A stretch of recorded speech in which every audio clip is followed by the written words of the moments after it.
dread it, run from it. Sunday TRS arrives all the same. Hello, everyone. Well, if this is a surprise, I'm surprising myself with this. But this is what I get for just doing broadcast work on TWC this weekend, because I still have all the mic and stream energy I need to host the TRS. Hey, welcome back to Touhou Replay Showcase. Yeah, we did skip last week because yesterday. Sorry, we did skip yesterday because TWC. But we're so back. Yes, we're so drilled back. How y'all doing? Jesus Christ, I genuinely can't believe we're doing a Sunday TRS at mid TWC. Crested may also be joining us later, so that's pretty cool. My God, I have been. I was really missing the TRS yesterday. I was very shortly considering hosting one yesterday, but no, we all were just kind of dead after yesterday, including me on the broadcast side and everyone else. But yeah, that's we're back, and today wasn't as stressful on the tech side, so we got a Sunday TRS with a pretty good schedule too. We have a normal PCB run to open it, and tons of other cool runs. We have a stage practice run for once again. We have a showcase run again. And FDF scoring, which, from what I've been told, doesn't have many mechanics. So, a scoring one George can actually commentate, imagine. Oh my. Is there any information whether or not the 2-month submission is going to be included in May? I've been literally talking to Gastari about this entire time. We absolutely, we basically need to, but after all, it is Gastari's decision, so keep that in mind, right? So if Gastari wants the queue to grow, then Gastari lets the queue know, right? I can almost guarantee it's going to be announced, if I look at the queue, right? I already heard Gastari complain about the queue in VC earlier, so expect that to hit probably very shortly. But yeah, holy fuck, man. Sorry for swearing, but man, it's been it's definitely been a weekend. For those who missed TWC, I mean, okay, so here's the thing. If you haven't watched the VODs yet and you don't want to be spoiled, we just stream now for 15 seconds, because I'm going to talk about the results now for a bit, so see you in 15 seconds if you don't want to be spoiled. Spoilers now. How the fuck do we get 3 LNNs with 2 survival categories? What in the... What? No, seriously, you think you start off with a low K LNN, which is already insane, and then TD hits you with 2 LNNs. What even? What even is TWC this year? This is week 1, we already have 3 LNNs. Unbelievable.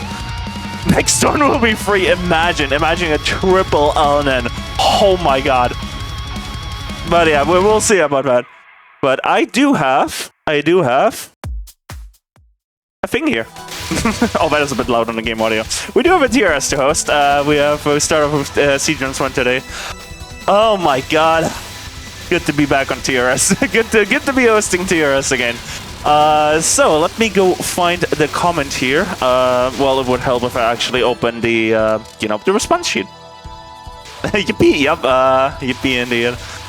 I was I immediately looked at the stream and I was I was looking for the chat playback on the OBS scene, and then I realized we don't have chat on the TRS layouts. Aww. And we really we should add that at some point, chat. I mean, I had it for a bit, but it made the layouts inconsistent, so, and it was a bit squished together, so we'll see. Anyway, Seagen's comment. Let me find that. Well, 14 hours of practicing, nice, and not sleeping. I finally did it. It's also my second normal 1cc. Yo! Okay. Might not be first normal 1cc, but we still take those. Holy crap. We love for, first, second, whatever, your, additional 1cc's. We love all of these. Also, why is there a... Okay, I was really getting confused. I thought for a second, this is TWC build on steroids, right? I saw Yomo, I was why is there a replay playing? No, it's just student playing. This is TWC build. Let's go. Alright, yeah, I love that replay name too. Nice, clear. Yep, so somebody's very happy about that, clear. So let me get this started before I spend 10 minutes talking about everything. But yeah, let me also check the skip request quickly before I do anything. Just skip on the stage 3. Alright, we'll do that. Man, imagine if we could hold control during TWC. Imagine, bro, imagine. But yeah, when Cresta joins later, we might have like a quick like week 1 TWC like recap chat, what all happened. There's lots of funny stuff that happened. Yeah, pre-recorded, right? I may or may not have posted a little bit of a funny image in shitpost like 5 minutes before I started the stream in the TRS Discord. So if you wanna if you wanna find out about that, you know, join the Discord. But yeah, Chen, anything special happening here? We know, nah, this is fine on normal. No one's ever bombed on Chen normal before. Yep, let's go. Alright, you do want stage 3 shown, so let's find out. Let's find out what happened on stage 3. But yeah, one of the I just want to say, like, I want to point this out, right? This entire stream, it's gonna be like half TRS, half talking about like week 1 of TWC. There's a really funny story, like really funny thing that happened on the VOD. While who was it? Goddammit, I forgot the commentator names for today already. Goddammit, not Maribel and not Gastari. The other commentator. Goddammit, I'm gonna look this up. I swear, I can't just like save this on stream and then look it up. Himkoto, right? In the mid-match, you may remember this, like, Himkoto was like wondering like how the text gets updated, and Himkoto is like, do we have like a little man in the back or something? And me and Driferano and like a secondary voice call, because I was teaching Driferano and 32 how to potentially run the English restream of TWC, the English stream. We just lost it. Like, that was one of the funniest comments. Like, that was just great.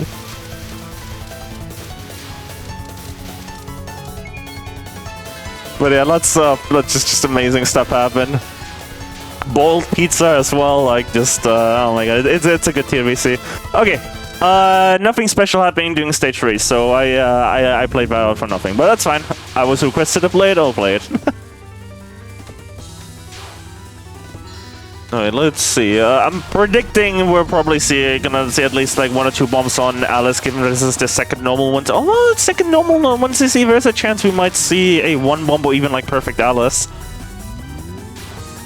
I can look at my stage 3. Oh, okay. We'll see that.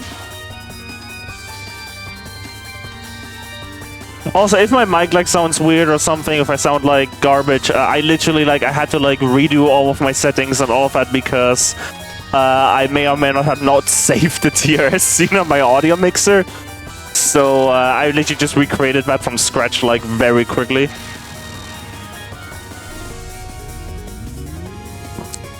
Alright. Will you be using any bombs on Alice?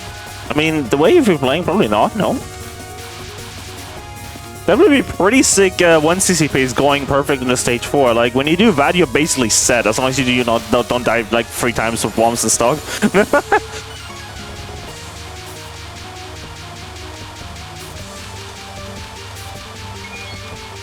Oh yeah, if you like, you check the Discord, you probably already know about this, but TWC has also made, or like in relation to TWC, I've made a charitable contribution, because during the LOL KL, and I may or may not have said that, hey, for every person that posts Joel in the chat, I would donate 10 cents.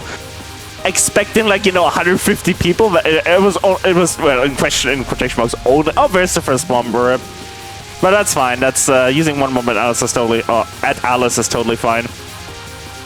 But yeah, I expected that to be like 150 people or something, so I didn't want to go too high, right? And it ended up being 60 people.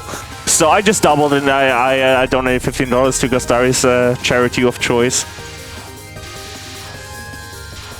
You gotta get people to spam it somehow.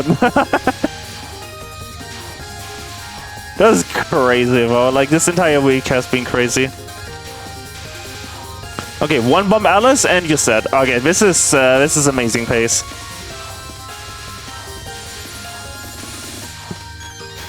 Alright, we're gonna fast forward stage 4 because nothing ever happens in stage 4, and since this is your second normal 1cc, you're probably not dying on this. I will stop fast forwarding if... Okay, Do I actually want to show it? Do I want to now I debate like that? If you bomb on stage 4, it usually means you don't know the routing, and that usually means I should probably show it. Yeah, nothing ever happens stage 4 bomb. I'm gonna do like tap fast forwarding here just to see like if anything funny happens. Oh, okay. Yeah, this is probably a bomb. This is probably yep. Yeah, we're gonna do like reaction fast forwarding here. Let's go. You're fine, right? You restream this and then you're fine. Yep. No. Oh, you were fine there. There's a big gap like opening up on the left side. You did not need to bomb there. I guess this is one thing I should mention, since this is, you know, just your second normal 1cc John. When like a lot of bullets are near you on a directed attack, you don't necessarily need to bomb because oftentimes the pattern opens up. That's a fair bomb. That's definitely a fair bomb. But oftentimes when things are directed at you, there is like an opening gap you can like move through, and there's definitely a like gap on the side there on like the earlier bombs. So definitely do keep it in mind, because that's one of the things, like, you know, learning which patterns are directed at you, learning how to, like, you know, dodge through the gaps and all of that on directed patterns. That's one big key of getting hard 1cc. Is this a fair bombs? Is it also unfair bombs? Well, I don't exactly mean fair in that sense. I mean fair as in, you know, yeah, that's normal to bomb there. Alright, this is fine. No one's ever died to this section. Right? Yeah. We're tapping the fort here. Tap, tap, tap, tap, tap. Oh, you can actually see the like small delay, right? You can see the delay from my laptop to my stream PC, right? If I like, you know, call out when I'm tapping, like tap, tap, tap. You see that small delay? That's the like latency from my laptop to my stream PC. I mean, it's pretty good. Like, when you consider I'm literally streaming like raw like 960p Touhou video over my local network, it's pretty cool. Oh no! Okay, I mean, it's not Garfield. You had bombs at least, so that's good. You have stage 3, except wrong game. Alright. Prison River is usually like the. Oh god, you played that really risky there on that. Oh, please bomb, thank you. What stage Wabak? It's we're talking about Wabak, because Wabak stage 3 is literally just streaming. It is infamous for being purely Oh no, you greeted the puck! No, it's like pucking on knife, not an EOSD. Oh no.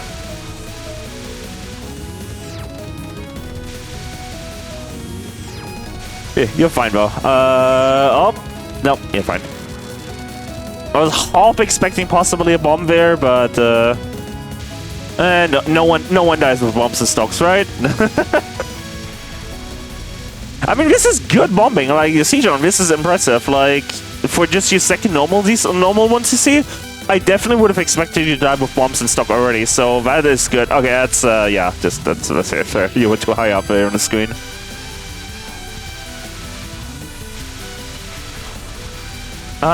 You definitely had that micro, but yeah, being very, what's the word? Being very loose with your bombs? No, being, I mean, the Germans and forgetting English words, name a better duo. The opposite of conservative. Being very not conservative with your bombs is one of the, like, biggest keys to just, you know, once you're seeing at harder and harder difficulties. Liberal, yes, being very liberal with your, bomb usage. And I don't mean that in a political sense. I mean that in the, you know, using lots of bombs sense.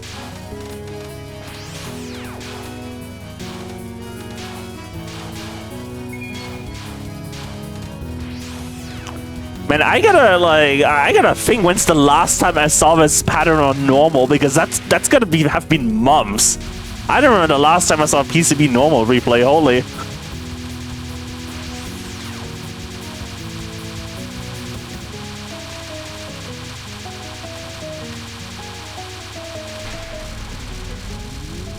It is funny though how like there's lots of cards where like you get equally screwed if like you don't know the route. You get like equally screwed on both normal and lunatic.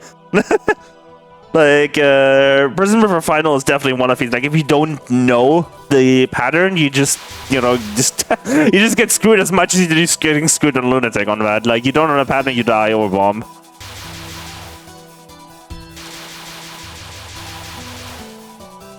Alright, so Prison River, as expected, kind of a resource dump, but this is still, like, amazing. Like, 6 lives, 2, and you don't even have to do 800 extend yet, so...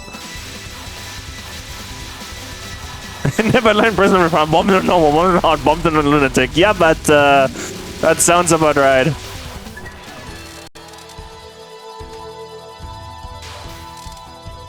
You say, oh my god, alright, I'm not reading that every video, but it's funny. I'm not reading that on stream though, because I don't want that to be on the VOD forever.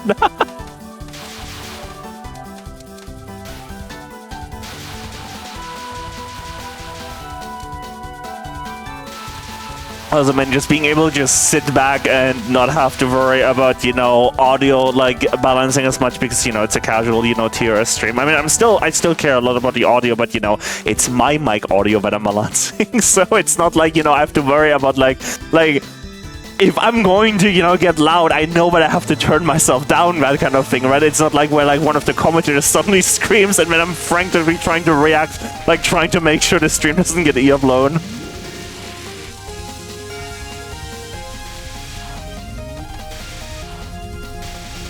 Alright, you're fine. Good.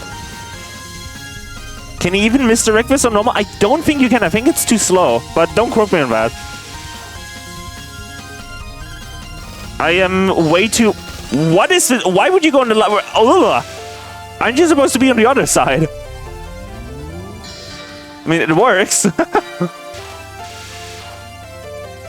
But yeah, do not quote me on... any game not Lunatic, not EUSD. Like, I know most of the, like, you know, Lunatic stuff because I'm just watching TRS and watching TWC, but, like, do not quote me on anything that's below Lunatic in any game that isn't EUSD. I am way too EUSD pilled. That's unfortunate, but it's fine. It's still amazing resources.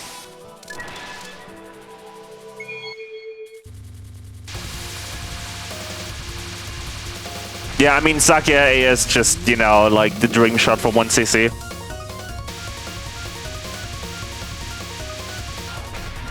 Okay, we're just bombing straight through this. that's fair. I'm pretty sure. Oh my god, the triple bomb on a non. Angriest Touhou player. Reminds me of like Crispy Muff Run. That was one of the funniest TRS like submissions ever, by the way, for those who like were in there that time. Crispy submitted an entire Moth LN and then like all the way until Kanako and then bombed everything, like literally spammed bombs on Kanako. Literally just mashed X through the entire fight. It was really funny. Like major rip. Major angriest Touhou player vibes. Okay, this is unfortunate. This is actually a completely free non if you know what's going to happen. Okay, now I think you're understanding what's happening. You stand still until these like until the like rows of knives approach you, and then you just like tap once to the left and you dodge everything. Oh, the PDH guy.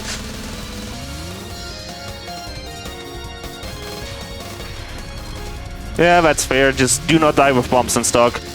Like, the thing is, if I'm counting this right, I'm pretty sure Sejon could, like, bomb every single pattern from this point onwards and still clear. Like, when you go into final stage with, like, 5 lives, you're basically set. You just bomb everything and it's a free 1cc.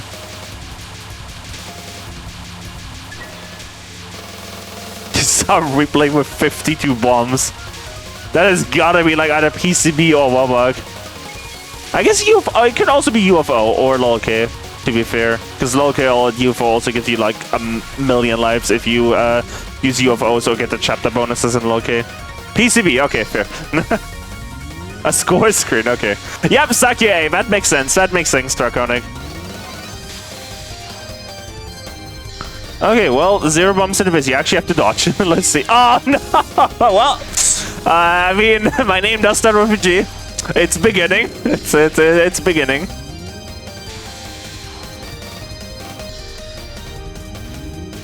Man, Gastar, like, speaking of that, by the way, Gastar has been going wild on the jinxes on TWC. That's been absolutely... I literally made a meme. Hold on. I should show this. I literally made a meme about that.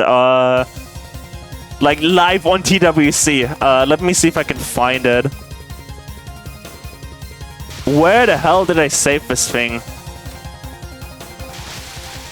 Where the hell did I save this goddamn thing?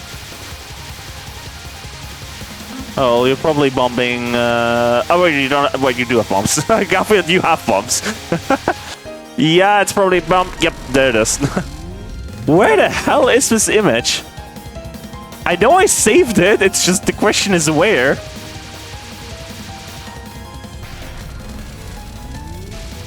Well, I guess you're not seeing it. That's unfortunate. Really would like to know where the hell that image went, because like I definitely... See, here's the thing, I would risk... I could just open like portable OBS right now while I'm also streaming this, but like I don't want to risk this, because that could majorly break the like ongoing stream. There's a funny jinx in the World Feed VC2. Oh god. Oh yeah, since you were all like in a World Feed VC as well, since Crescent was teaching a couple people on like World Feed stuff.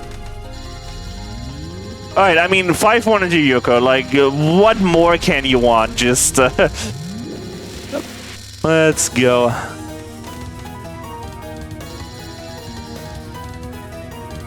I should probably get the hell out of studio mode, because like I've been watching like the tiniest OBS preview this entire time. Oh boy. I actually do have like, hold on, I should like full screen project onto like my main monitor, and then I get to watch tiers on the big screen. Bomba, yep.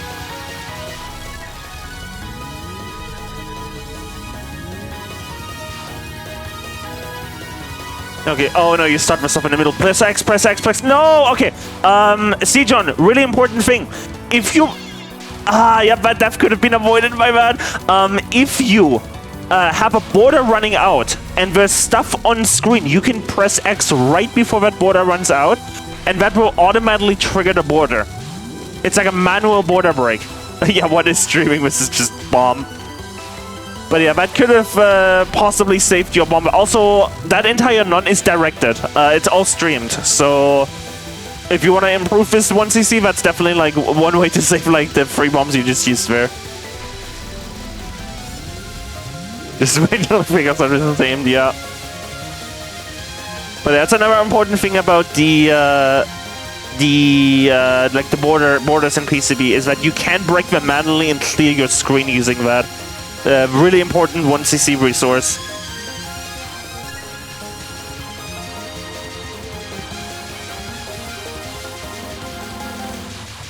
This is not...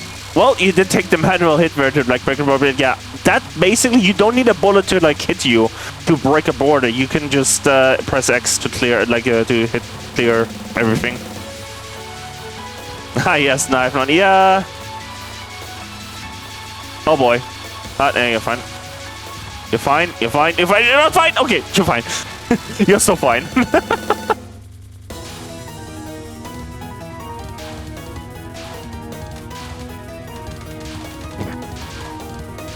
Alrighty. Would be pretty sick if you cap this though. Nice, nice. Oh, okay, you're fine. Oh no! Why did you move back to the right, but you need to move up? No. Should have capped it. This is basically the same as the learning thing. Yeah, it's kind of like when you think about it, it's kind of a difficult spell for... Oh no, it's so over. Nope, it's so back. We're so back. Oh no. Okay, the way this non works is all the blues are directed at you and the signs are aimed around you. So you just kind of stand still and microtap to like dodge the blue waves. Retirement non claims another, yeah. Sounds about what? Okay, well you def bombed. That's pretty good. Oh, this is the this is.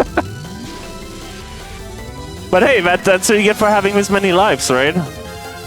Like, we need to dodge when you have bombs.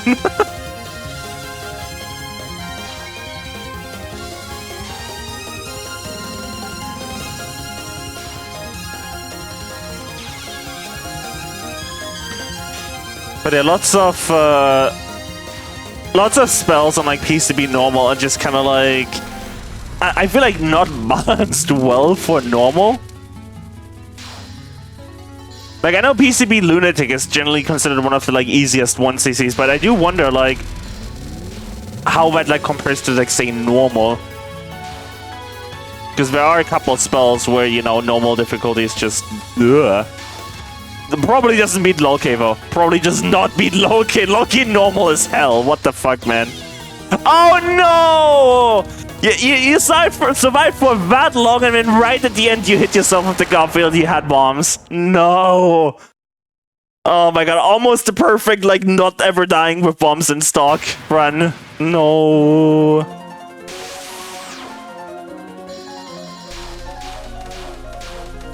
But hey, that's fine. You could also still get the 1000 extend, which actually you will get it.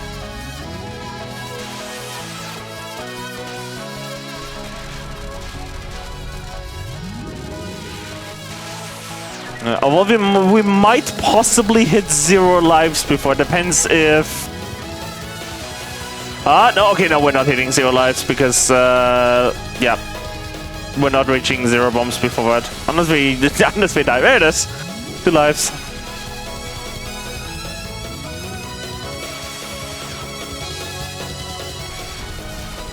Alright, and now you have 2 red waves to go with 0 bombs.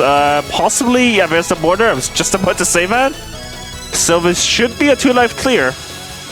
Assuming you don't... Oh no, it's gonna be a final red wave to decide if it's a 2-life clear. Oh no. Oh no. Oh no. Oh no! That's what I get for speaking up. But that's what I get for saying it's gonna be a 2-life clear. That, GG's for, GG's for.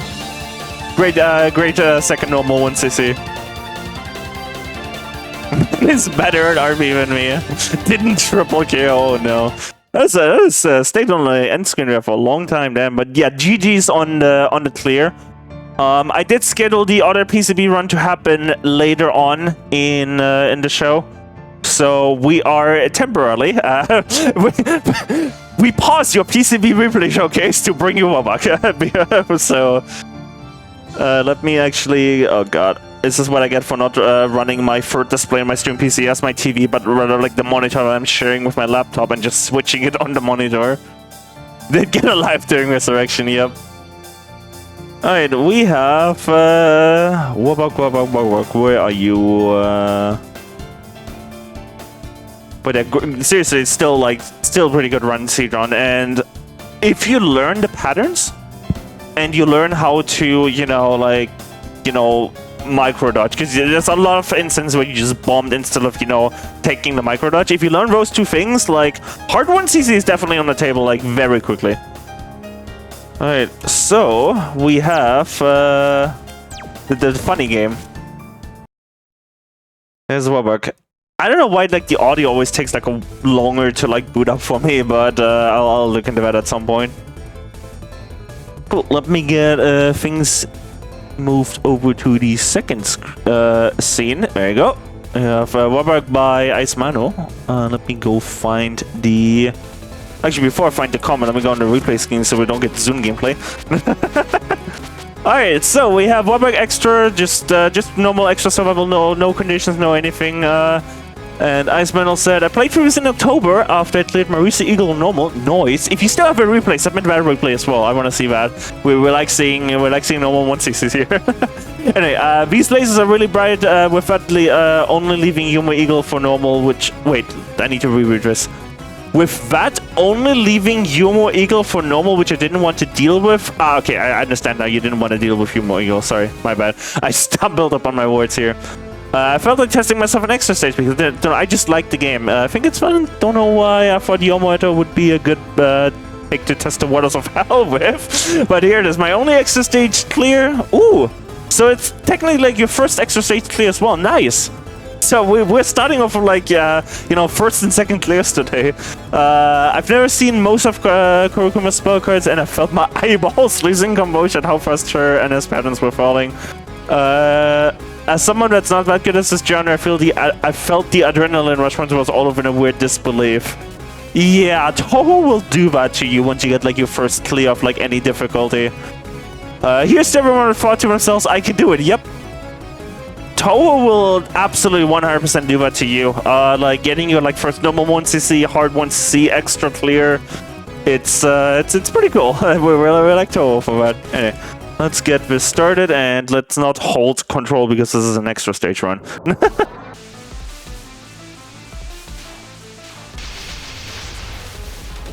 But Yomo for, you know, your first extra clear is a pretty wild choice because, you know, you have to, you know, use your slashes and all of that. It's not just, you know, just hold down, hold down, shoot.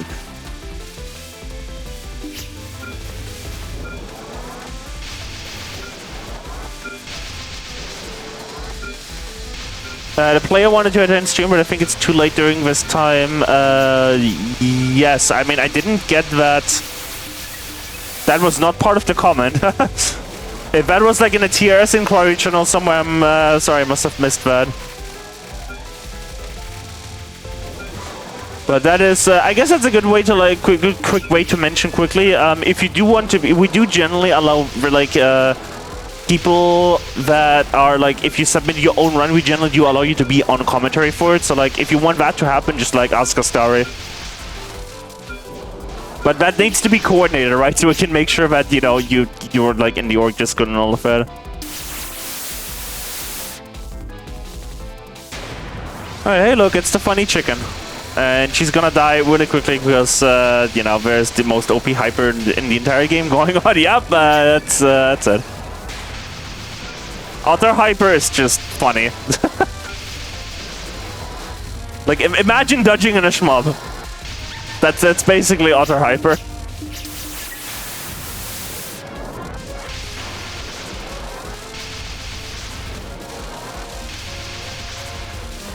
Right, okay, you're fine. One more slash and you know it. Oh no, you might not be good. Yeah, that's a fair bomb.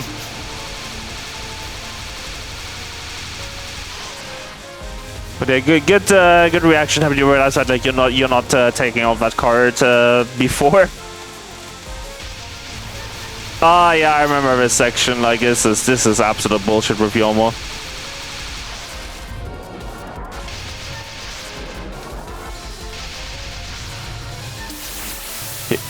Interesting choice to trigger the hyper there.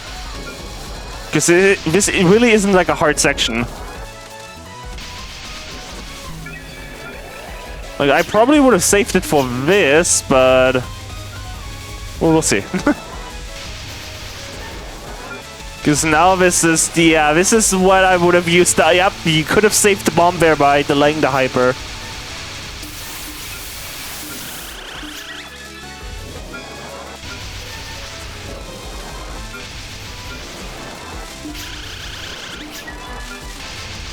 But other than that, I mean, it is your first extra clear, right? So like, this is more like if you do decide to like grind extra in this game further, maybe get, you know, like a low mist clear or something.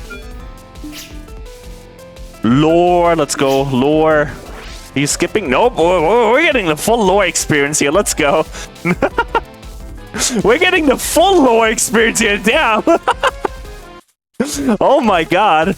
This is the full lore experience right here.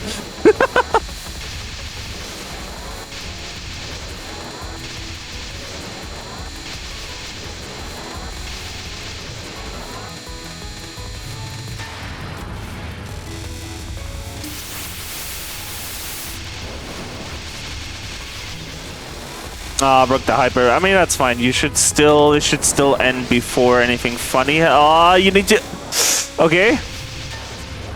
If you unfocus for the card would have ended immediately, right? So like, you always do unfocus damage if you're standing right below the boss with Yomo. That is always an option. You don't like slashes aren't the only way to damage with Yomo.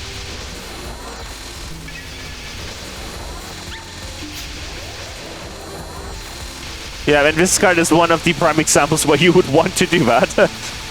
But that's fair.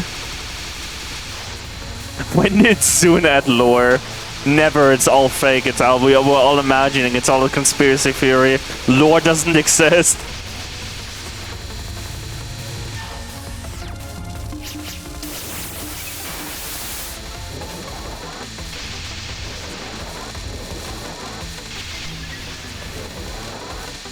Yeah, you are definitely. Oh no, you're definitely trying to like use the slashes too much. Yomo is a big part of playing Yomo is knowing when to stay unfocused and just do unfocused damage. But obviously, doing that on like your first extra clear is hard. But if you want to keep playing Yomo, that's one of the things like important to learn, like when to unfocus and actually just do unfocused damage.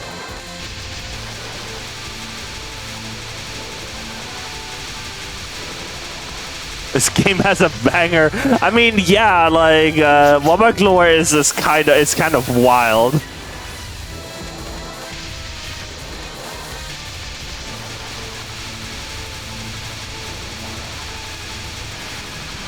Yes, Subson, yep.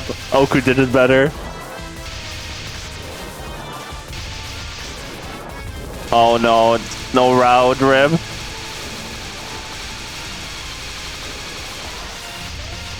It's like the meme of like no B word, and then it's just no route. Oh no, you're the bomb. No, Garfield.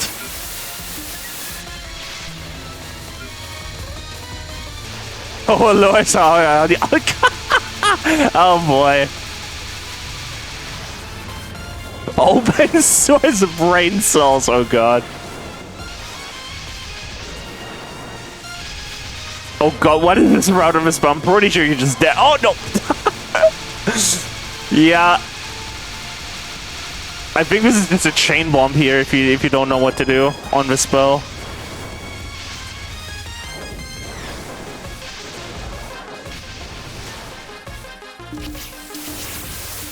You probably could have gotten a hyper. That's fair. Just trigger like an animal hyper, but yeah, just triggering a normal one is fine as well, just to not die on the non.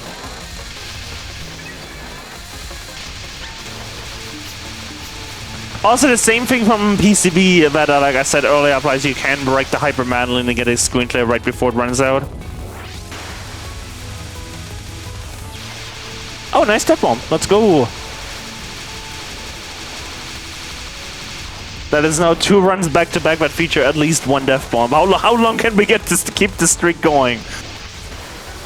No, the stage practice later on, the L and B stage practice later on does not count. Actually, we have a bunch of L and B runs later on now that I think about it, so that streak may not last for long anyway.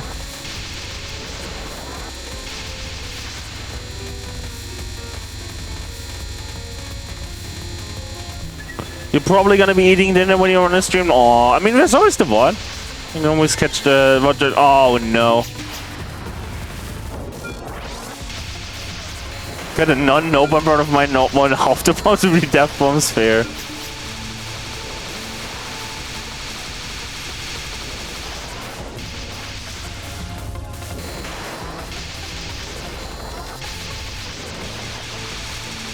Well, that's death bomb number 2, and I just realized I do not have anything next to me for hydration, so I will pick this cola that's behind me. Fine. If there's no water, I'll literally drink some cola. Stay hydrated. Preferably with water and not drinks that contain like 20% sugar. Also, hey, it's the why is this a spell card.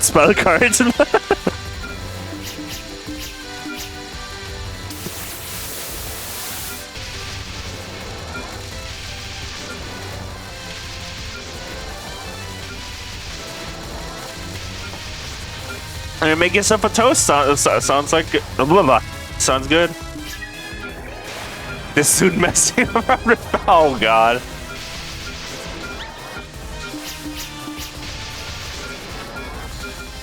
Alright, well, it's, oh no, if you already have to bomb this early on the survival, this is gonna be a resource dump. I mean, good preparation we're on getting the full Otter Hyper, so... But unfortunately... not the yeah, blah, what? Wait, what?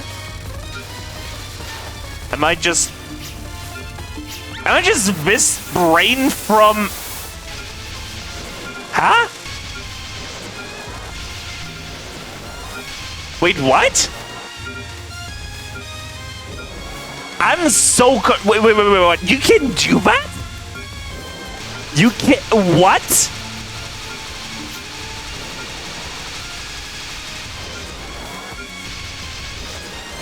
What? Wait. You can take out the survival with an animal? What? Well, today I learned. Oh, hello, Kristen. Apparently I can't hear you. That's concerning. Yeah, I thank you, Kristen, for letting me know in chat. What the hell is going on? I see what's going on. Kristen, I will have you on stream very shortly. I know what happened. I don't. The audio bot. I launched my audio thingy before I launched my other audio thingy, and it made it so it couldn't route you. Also, this is getting kind of close on the thing. TRS organization server. 5-6, please. Oh no, last live. Join switch. TRS.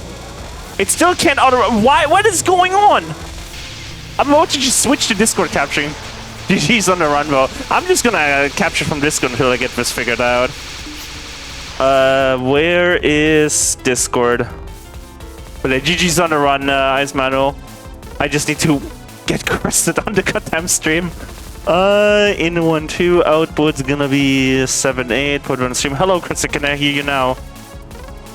Oh, nope, Crested left. Oh no. Hello, Kristen? Hello? Why do I always have audio issues? Oh no. Oh, it's 7-8. Oh, what the hell is going on?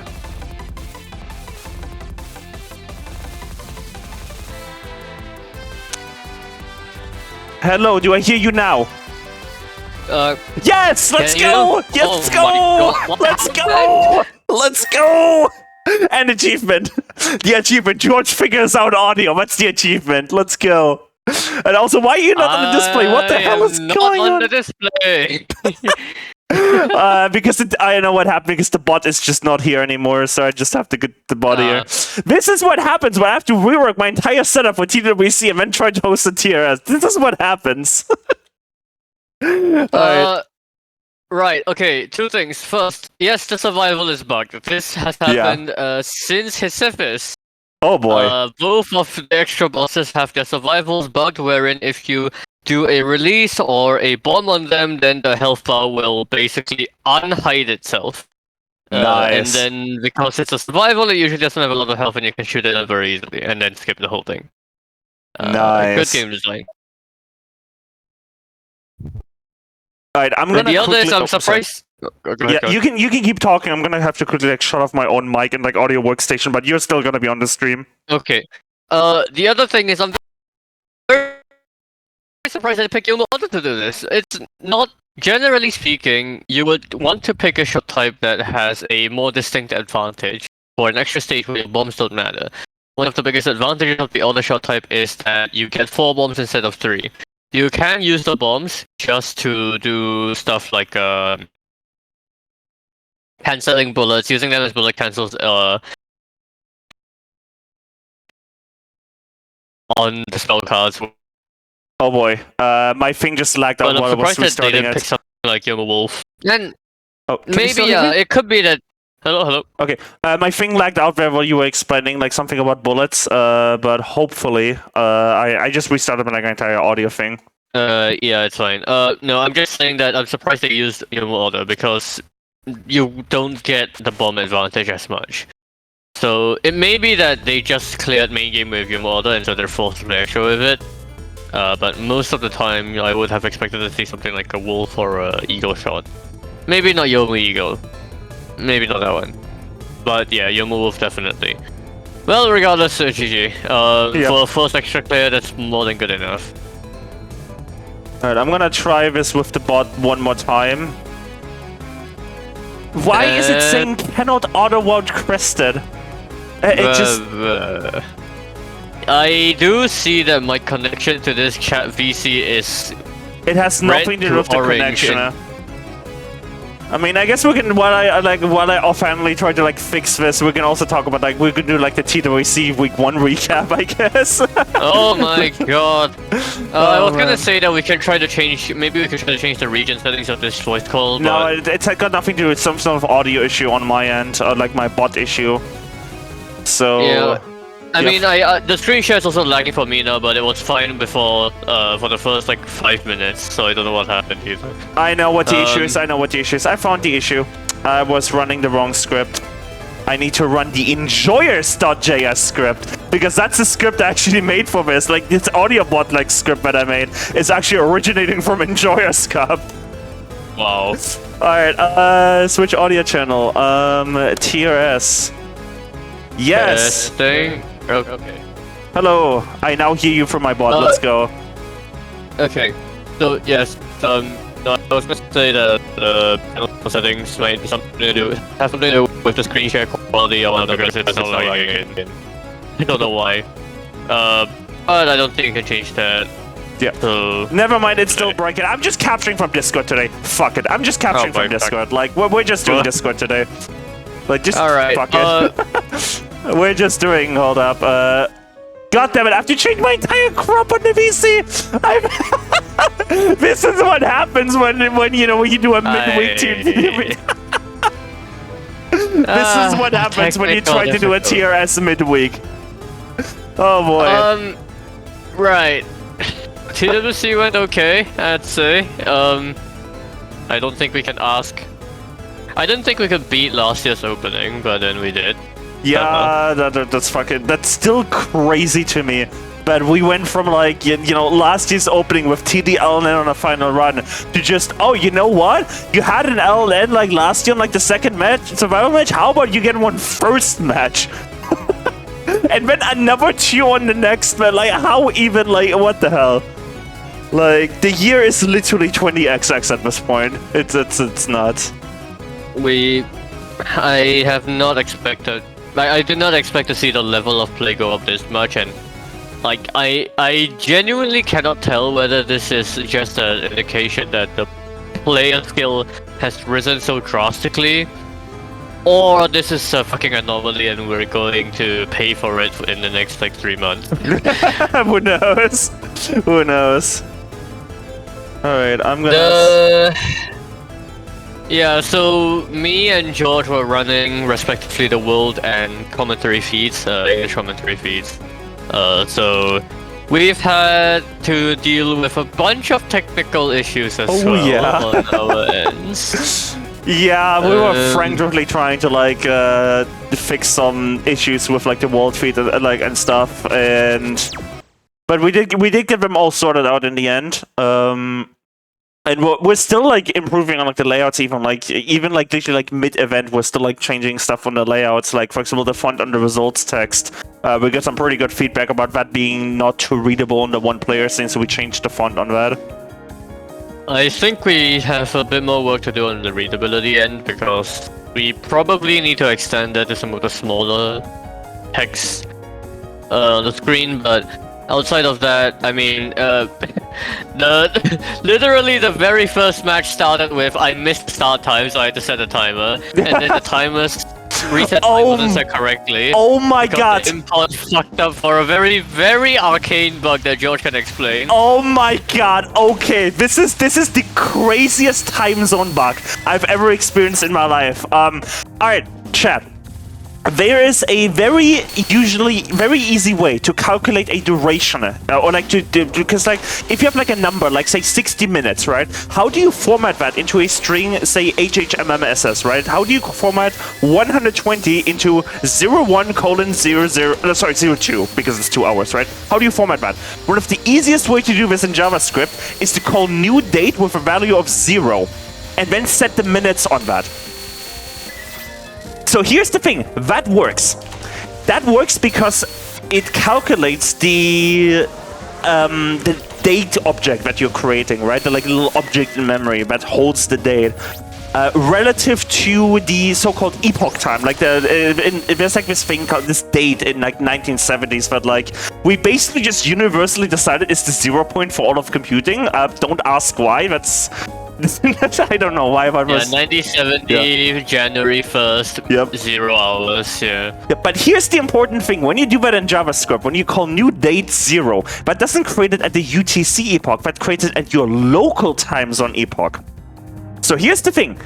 That works 99% of the time because you're still setting the minutes to be a certain value. But here's the problem, or like you're adding minutes to it, right? Here's the problem. If the time zone in that moment in 1970 on your local machine happened to be a half-hour offset, you would lose half an hour on the duration. Because then the date object would start with 30 minutes already on it. And guess what? Crested lives in Singapore. Singapore does not use a half-hour offset now, but they did until the 1980s, until like 1981. Singapore used GMT plus 7.5. And that caused Crested's NodeCG instance to get the wrong duration and import all the matches wrongly with half an hour less reset time. Time zones! Time zones! All because this country used to have a different time zone. Yep. Arcane. Absolutely arcane. Like, and so that's how half an hour got cleanly shaven off of every single match time that I had imported in from the database, which had every value correctly. Oh, and another thing, the database, the fucking date time on the database exports out incorrectly with a 2-hour delay for no reason. I should just show this on screen. I should just show this, because I didn't put a comment on this. I can't, because like I don't have access to the coding thingy on my stream PC. But there's literally a comment in the code. I could probably screenshot this, because when you pull data from this like weird as like NoCodeDB, I've never heard of this before TWC, by the way. I've never heard of NoCodeDB before TWC in my life. We're using a service called NoCodeDB that's just a public a database that we can set access controls for. So like Maribel has configured it such that we are pulling from that database for every aspect of the TWC website. Yep. And we're also using it for part of the stream toolkit as well. But yeah, I can show you by just adding like a window capture. Oh yeah, there it goes, hold up. There it goes. Here you go. This is literally the code that's running in the background of TWC. Yeah, using like the time imports somehow with an offset of 2 hours, and then like while we were fixing this, Crested made this amazing quote, and I just like I'm putting this in the source code now. TWC is a professionally run event with no problems whatsoever. Yeah, we're just adding a 2-hour offset manually because the export is wrong. What? Why? Yep. Who knows? Yup. Oh well. What can you do? What can you do? Alright. Let me make sure. Yeah, apart from that, we didn't run into that many issues until the extra scoring match where one player's stream quality was oh yeah, that was a fun one. Kbps, and the other player, Morph's stream. Unless you like hearing Night Call Touhou, we couldn't use the clean feed. Yep, so we use a program called Streamlink to like get Twitch streams into VLC. But for some reason that caused Morph's audio to be like pitch shifted. We found out And, why, because Morphstream is affiliate, and Twitch, like, when you don't pass a certain command line flag to Streamlink, it opens the ad, and Twitch breaks the video spec by playing the ad at a different resolution, and that completely breaks VLC and audio playback. Thank you, Twitch. Thank you, Twitch, for being an amazing platform with no bugs. But yeah, we got all of that sorted, so TD survival went well. Hopefully it can go well going forward. We are currently in the midst of training a couple of crew members to help us with broadcasting in the future. Yep. So be nice to them. Yep, and oh yeah, so seriously, like shoutouts to all the people that sign up for broadcast, and I believe that form is like, it's technically still up. Like, if you still want to like help with broadcasting, right, we might do like a late wave of you know, training people and stuff, right? But I'm pretty sure at some point, like within the next couple of weeks, that form will close. So if you want to, you know, help with TWC broadcasting, then this is, I guess, your final call. But yeah, no, seriously, it's pretty fun. It's pretty fun to hear the jinxes before the chat here as he heals. Anyway, we do have a TRS to run. We do have a GFW no bomb X to run. Let me go find the comment.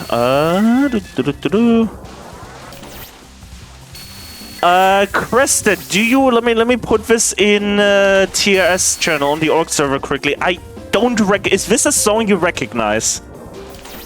No. Okay. Well, I really do not know pop culture, so I'm gonna look this up on YouTube quickly. I might be the worst person to ask if I'm gonna be. Oh, it's a Touhou remix. They put the remix to the Crazy Hot remix from NJK Records. You know, I probably have it on TLMC. But Gastari will probably get mad at me if I play music from TLMC on as the comment replacement, but yeah, I have no clue how this goes, and I don't want to like start randomly singing song lyrics I don't know. But I will put as a replacement. I will put the hold up. I have an idea. As a replacement, you know, if I can't, you know, say the comment on stream, I will. I love this. What the hell? Blah. It's way too big. It's way too big. Okay, I'm working on it. I am working on it. You know, if I can't sing the song... Nice! Windows sound, let's go! I don't know if you heard that, but you probably did because it was through my mixer. If I can't sing the song, I'll put the comment on stream. There you go, that's the comment for this run. I have no clue how the song goes. I might just queue it up for later for the, like, outro scene, but well, we'll see. What if it's a GFW remix? We could play that during, like, a GFW match on TWC. Anyway, let me get the replay sorted out here. Where is GFW? Oh, there it is. Cool. Replay. Let's show you. There you go. And extra stage. Oh, hey, it's Lose Rain. The actual opening song. It's almost like there's a GFW theme for TWC this year. It's almost like. The photo was super hot, yeah. I don't know, I have no clue what genre that song is, but based off the lyrics, I'm like 90% sure it's Eurobeat. And based on the song name.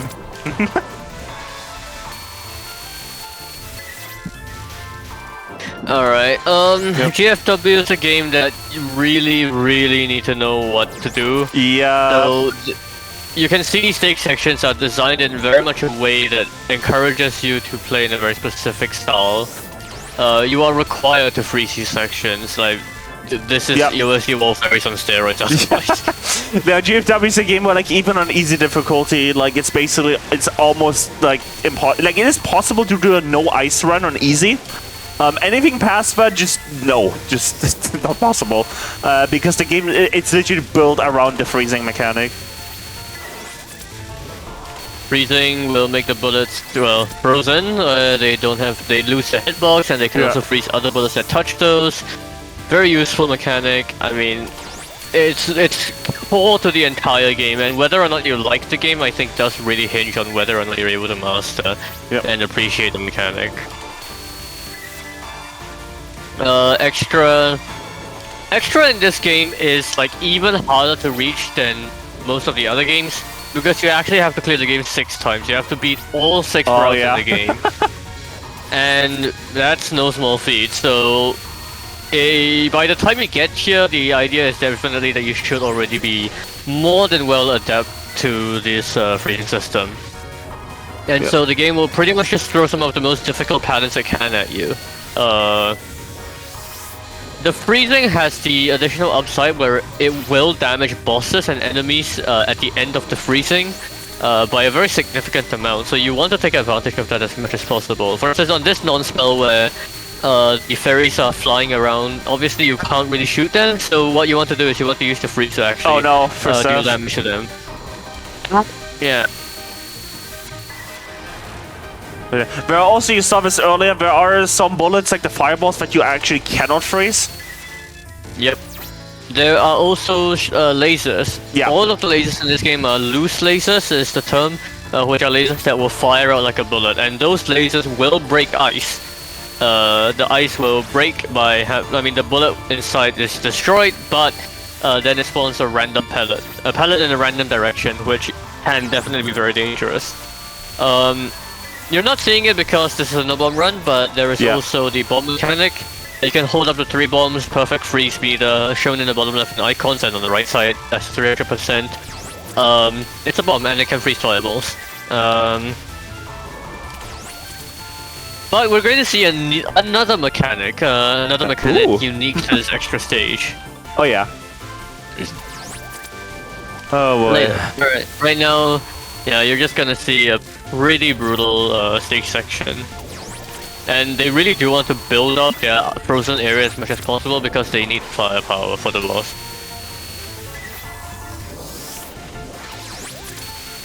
Yeah, another thing to mention is that you gain more, I forgot the perfect phrase, whatever, like more ice back to get, like if you freeze a lot of bullets. So if you mistime your ice, that can easily lead into a chain where like you just either die or are forced to use a bomb. Because there's no bomb, you know, that leaves you with the odd option dying.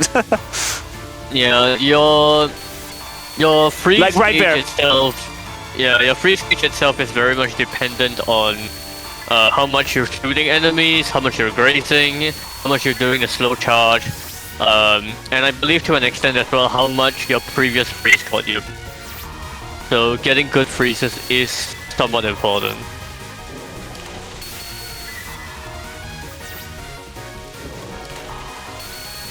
Yeah, I don't think there are loose lasers in this extra stage, to be honest, but we'll see a different kind of, if you want to call it, laser.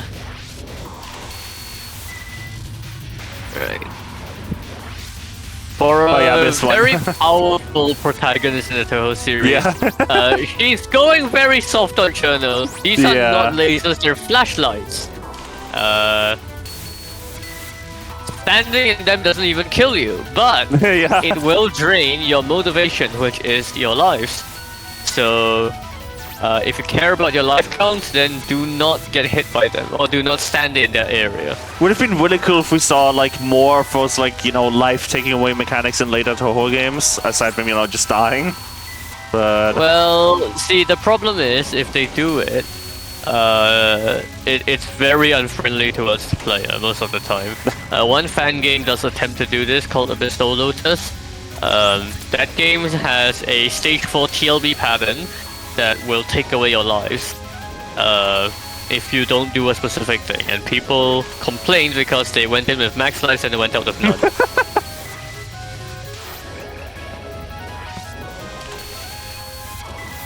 But yeah, the main idea of the flashlight gimmick is you want to figure out how to either avoid standing in them entirely or use something else to block it.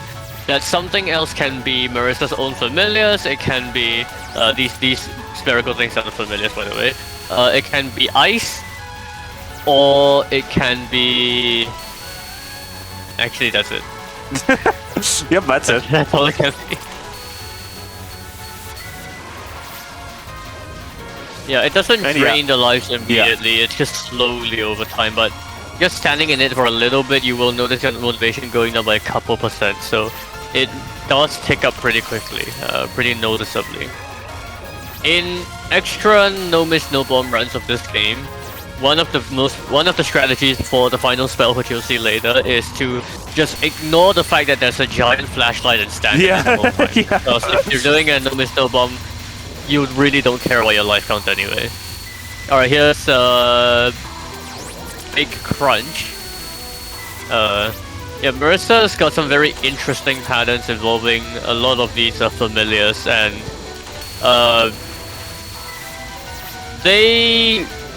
all of these patterns do require a very specific and unique way of tackling them. Otherwise, you will die pretty badly.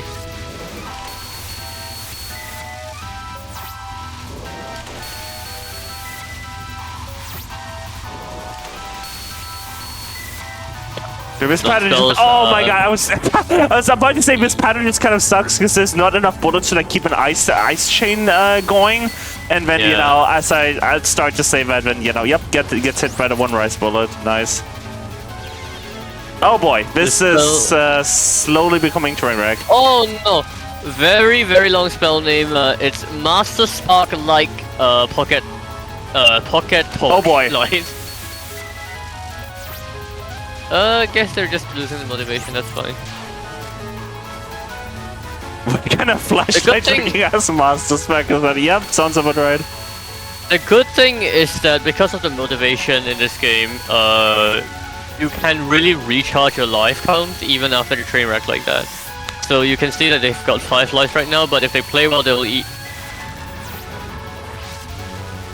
Never mind. Oh boy. Alright, open universe. This is a very interesting pattern.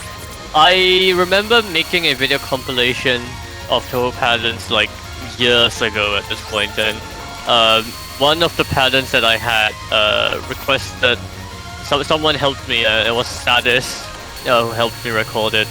They did this spell with no ice, and it was just ridiculous. What? Yeah. I'm sorry? I need an adult? Oh boy, fireball death. Eh.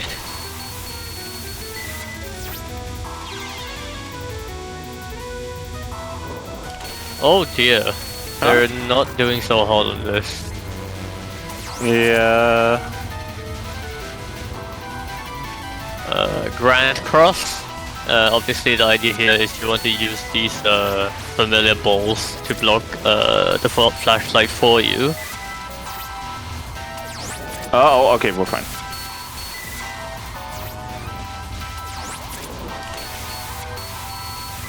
Yeah, the nice part is it's like just a percentage, right? If you like just, you know, graze the edge of the flashlight, you're not immediately losing like a life or something.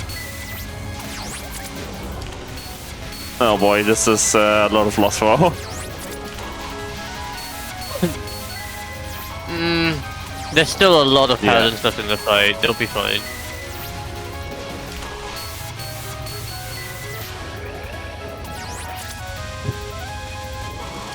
Hey! Hey, introduction to streaming! This is just the reverse of the last none. Yeah, except it's a lot easier because you wouldn't be able to freeze the random bullets of the last none, but you can now just stream and keep using your freeze. Yeah. Okay, Super Persit. Don't get rammed. Is the most important thing, but yeah, other than that, a fairly straightforward pattern. Up! Oh boy. I said don't get rammed. Yeah. Alright, Blazing Star like tag. Yeah. Not very Blazing Star.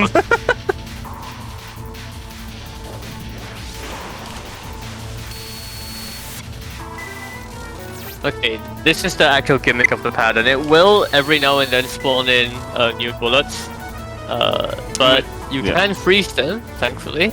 And it does help that the walls are so clumped that you are able to graze them. And when you graze, you increase your charge meter, which helps you then charge up the next freeze to freeze these walls very quickly.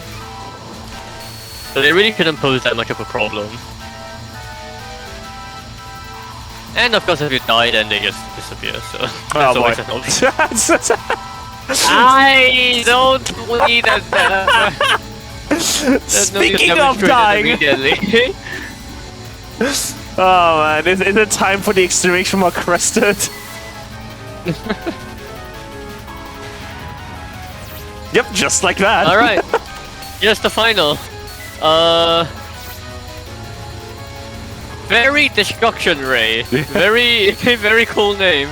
But as you can see, the gimmick is literally just giant fuck you flashlight down the entire middle. So you are forced to dodge under these familiars if you don't want to drain your motivation super fast. But if you don't care about that, it's actually not too difficult to dodge without freezing. So you can just stand in the middle. The downside, of course, being is that if you do that, you drain all your motivation. When you get hit, then yeah, you're just dead. It's game over.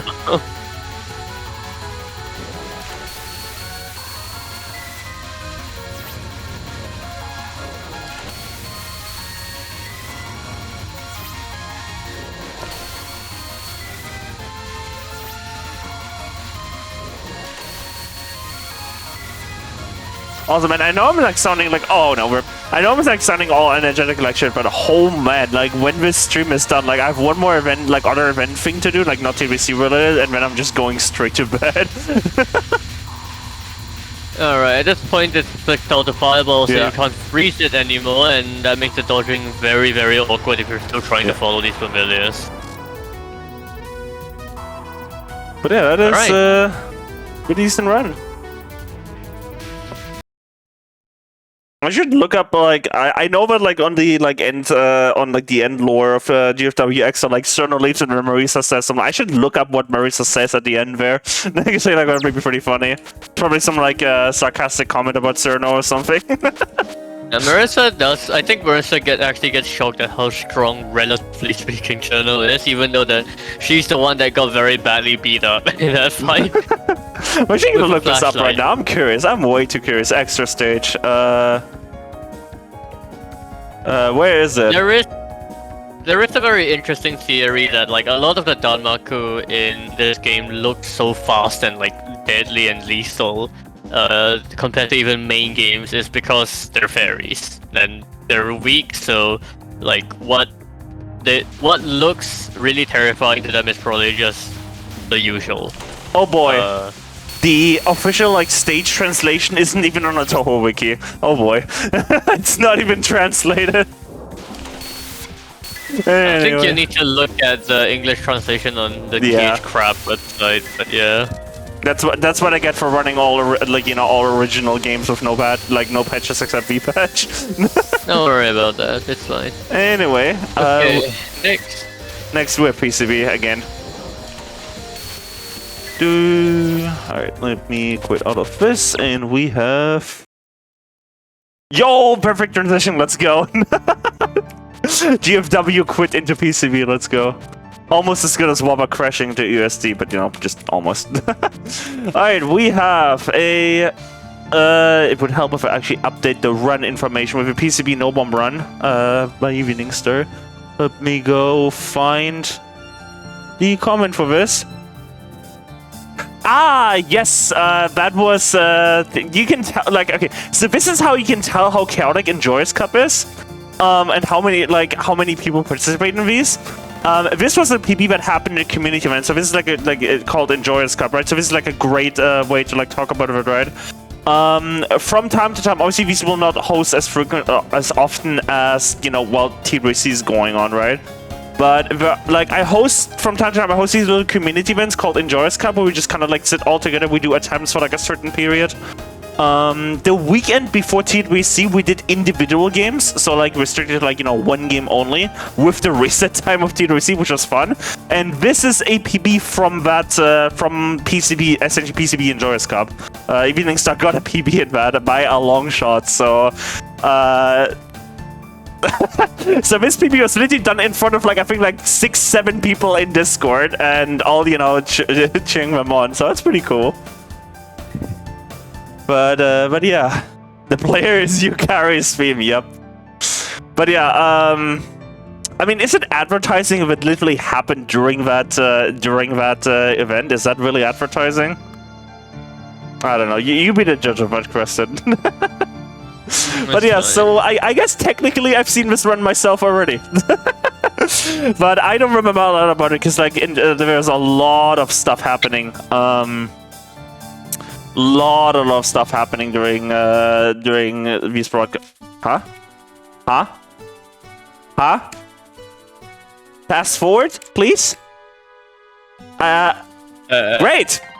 We now have fast forward today, or what? What? I literally fast forwarded earlier. It broke. What the fuck? Restart. I have an idea. I think I have an idea. Ah! I didn't launch the game with a repatch. Yeah, that would do it. I launched the OG game. Oh boy. No patch. No, it's the normal replay we showed earlier. There we go. I don't think y'all want to be sitting through stage 1 to a normal speed. This is not TRS live. Okay, Rainbow BLMB, very straightforward. Yeah.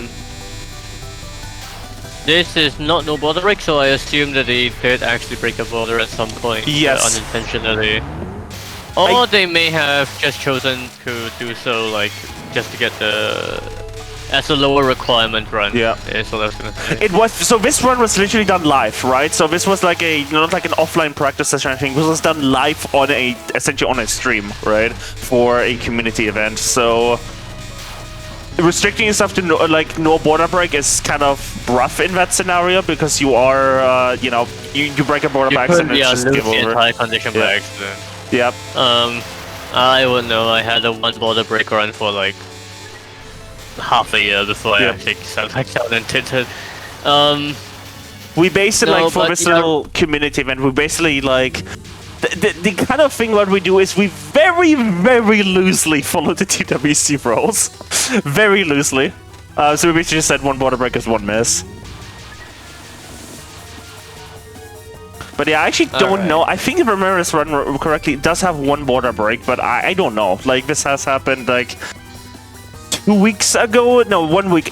I mean, I don't know if it's 2 or 1 week. I think my sense of time is all messed up. It was the weekend before TWC. It's 1 week. It's 1 week ago. Man, why is the time passing so fast? Damn. Oh, what happened in stage 2? I didn't even see that one. What the hell? Okay, never mind then. We were just talking about things, and I guess I missed the border break. I can't. I mean, I have all the audio muted because the screen share is lagging so bad. Oh no. Hold on, let me lower the quality so that you know your ISP routing can maybe.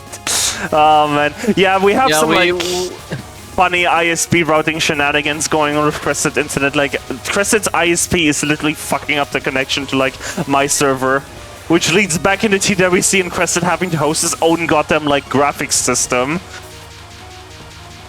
Oh man. It's fine. Name and shame, Crescent. Who's your ISP? Name and shame. It's M1, but I really don't know if it's their fault. I mean, it has to be, right? Because last year was working fine. But I think the ISP is the same as last year. I don't know. Like, unless they just fucked up their backend and... Surely I don't die into a static spell. Oh boy. You'll be fine. Yeah, so basically this category with border breaks, you have quite a lot of resources to work with. You just don't necessarily have them at the correct timing where you will want them, unless you've really routed it out, as the LNN players would have. And Rainbow B does help with that, because Rainbow B's carry gain is very high when unfocused. But when will you actually be doing unfocused shooting just to get to the next border?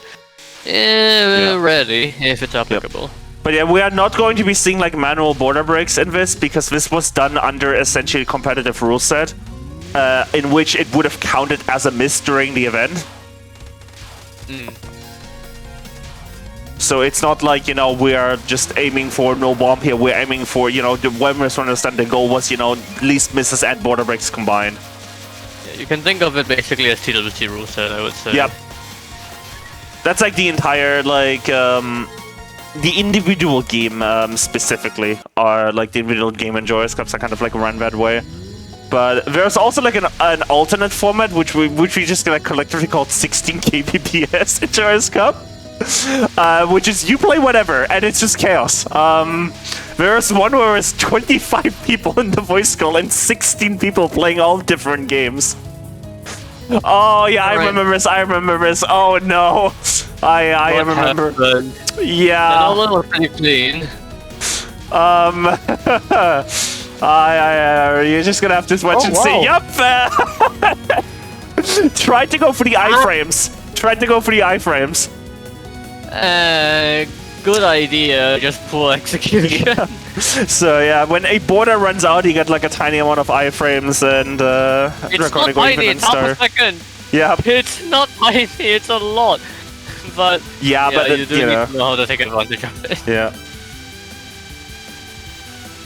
Also, I'm actually curious, since you are in chat, do I call you Evening Star or do I call you Draconic? Since that's, you know, Draconic is your Twitch name and Evening Star is like the display name.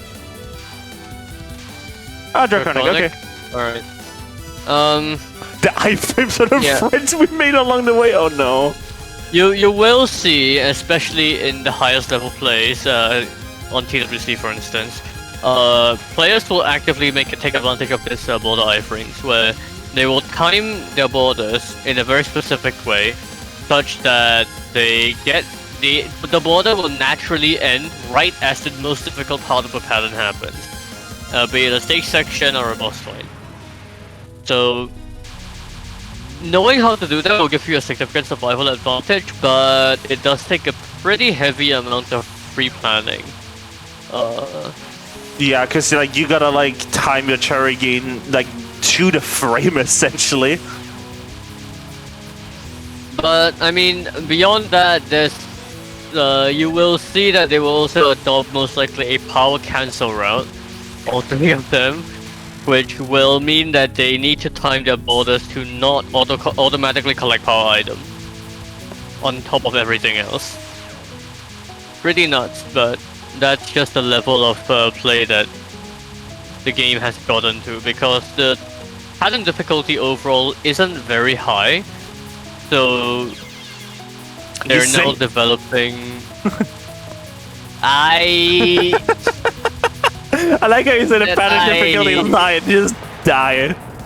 I mean, Concerto Grosso is just that kind of pattern, so I'm not too surprised. Also, we just found out live on stream how much delay you have on a Discord screen share. That's wild. Like, that is I'm not watching through the Discord screen share, that's unwatchable. I'm watching through Twitch. Oh, I see. Right, Video Ninja didn't work either last time we tried that, right? Yeah, don't bother, it's fine. Goddammit. But technically, it's like a way, like, I could stream like to a Tommy channel or something and we both watch that or something, I don't know. It's a bit complicated. Oh boy, rip. How do you die? Oh yeah, I remember. Like, I remember you were like pretty like angry at yourself for dying there.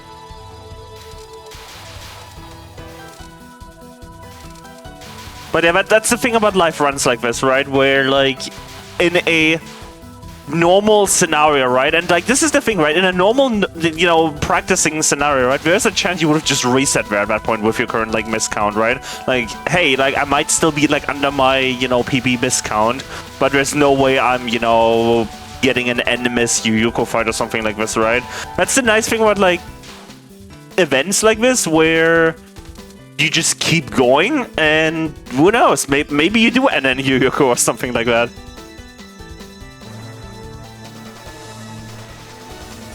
Like one of the best ways, I've recently noticed this, right? One of the best ways to improve is to do a like, you know, like a full proper practice section or session of like all the spells that you might possibly die to, and then do kind of like TWC style reset time attempts, right?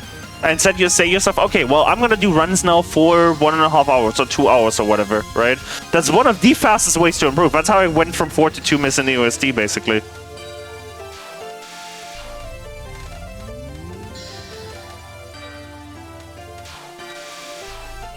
And worked for you in the last TRS live, yeah. Oh well, I guess the V TRS live since we only had one so far.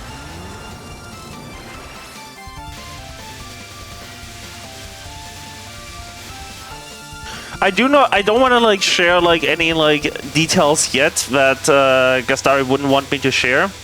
But I do want to like tease you a little bit. There are plans for a possible another live event after TRC, but it's not going to be TRS live, and that's all I'm saying about this. But you should definitely watch out for it because that's going to be a really cool event if we get it all organized.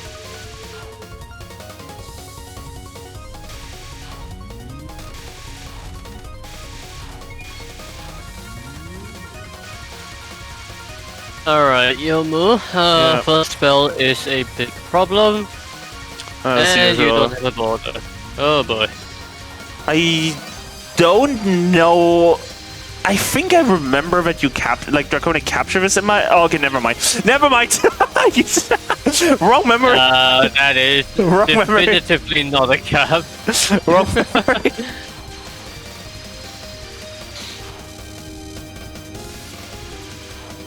Like the thing is, there were so many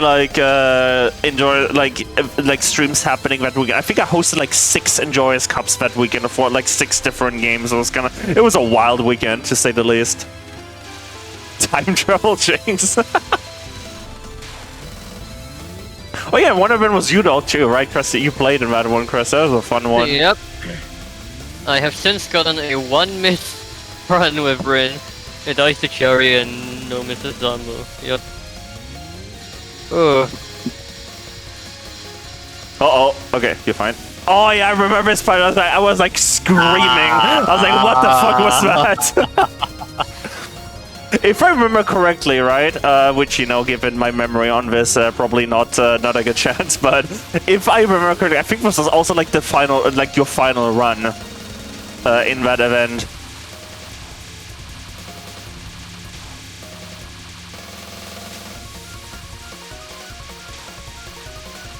Okay, hopefully this spell is not a problem. Usually shouldn't be, unless you really fuck up restream.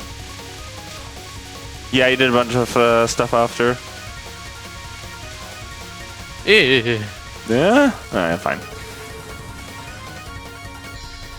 Okay, final can be a problem as well if it decides to be.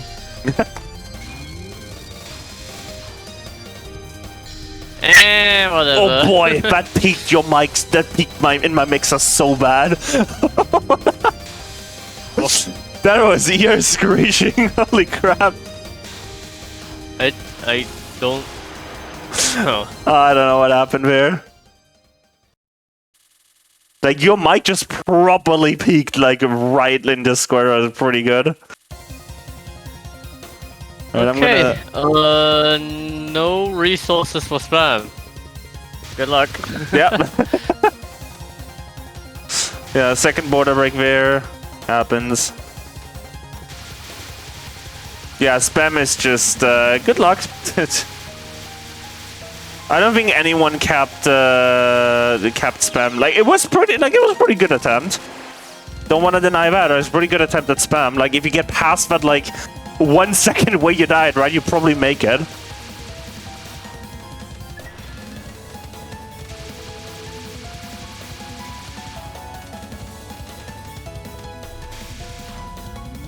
At this point the run is at really not much risk of being lost. This is 5 lives is more than enough for you to go if you're well practiced enough, but I forgot how many extents have we gotten so far, because I can never keep track of them in PCB.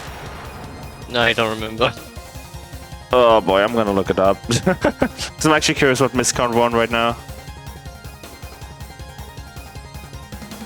It might start with 80, then 160 or something. I don't remember exactly what. Let me look it up. I'm actually curious.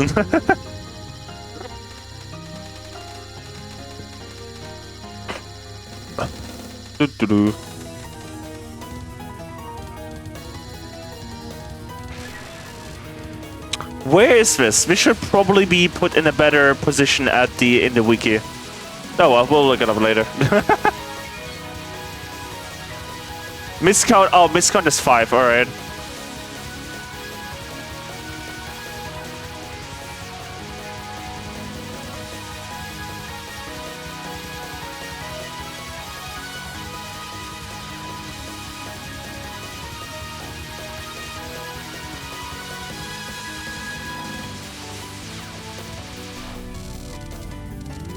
I'm actually kind of surprised how hard it is to get this information off the wiki, because like I'm still looking and I generally like I cannot find this information.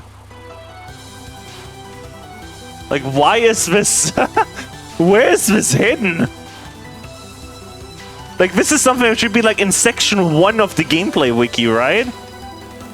Someone remind me to like edit that part of the Touhou wiki like at some point, because that should definitely be a lot easier to find.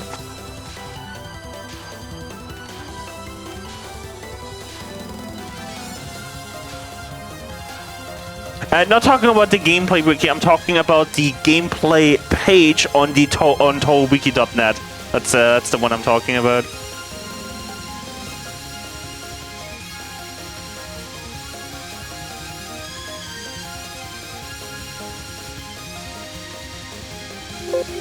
Oh boy, Windows noises, let's go!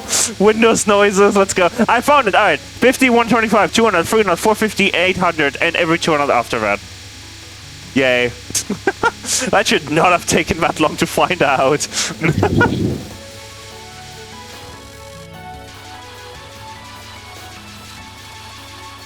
So you've gotten 6 extra lives today, so 11. You should have... Wait, so you've gotten 6 extra lives, you started with 2, so you should have 8 lives, you have 5, so you died 3 times. And 2 border breaks.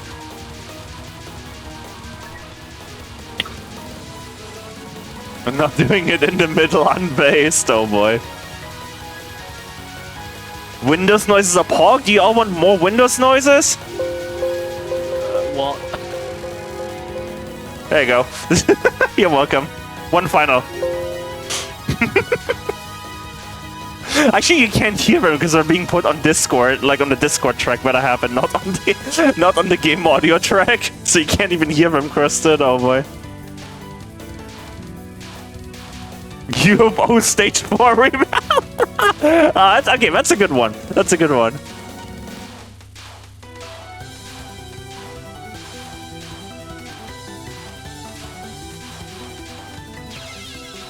Oh, you're right. I forgot the extend items. That's yeah, that's my bad. I'm way too EUSD pilled to know anything about the life counters in other games. Oh yeah, but it's 6 now. Yeah.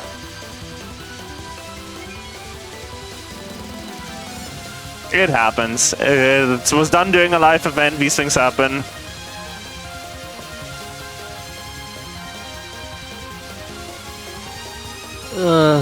Well... Actually, tough part of the fight should be coming up soon after this build.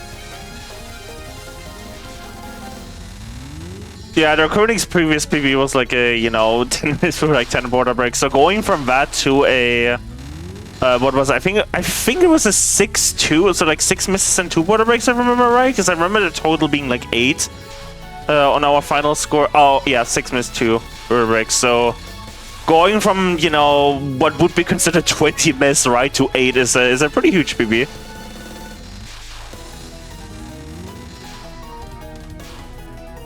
I want to ignore the border break in stage 2. Things happen. Things happen.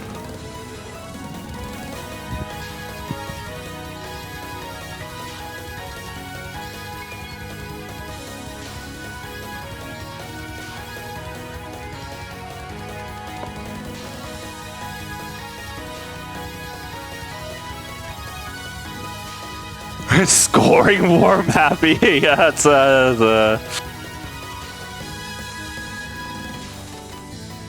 I mean, Sentinel, this run, like, it's hard not to talk about that because this run literally happened like during a live event that we broadcasted, right? So this is kind of like as if we put like a, you know, TWC replay on tier. Oh my god, I remember this part. I remember like half of the call screaming on what happened there. That was a pretty wild moment. Well, maybe RB will go a little better.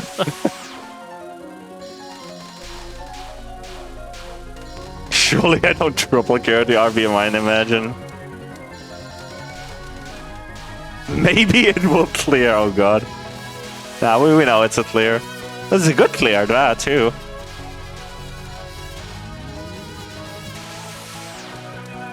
But yeah, at this point, pretty sure that Draconic was like literally the last player standing, right? So like on my stream, it's literally just on like the restream, it's literally just Draconic playing at that point, right?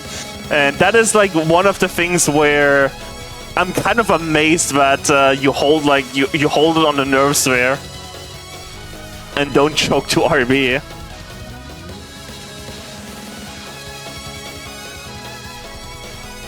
Welcome back, Phantom Muggo.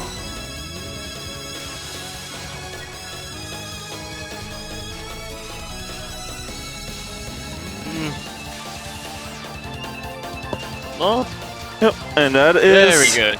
That is the Draconic's latest PB and PCB.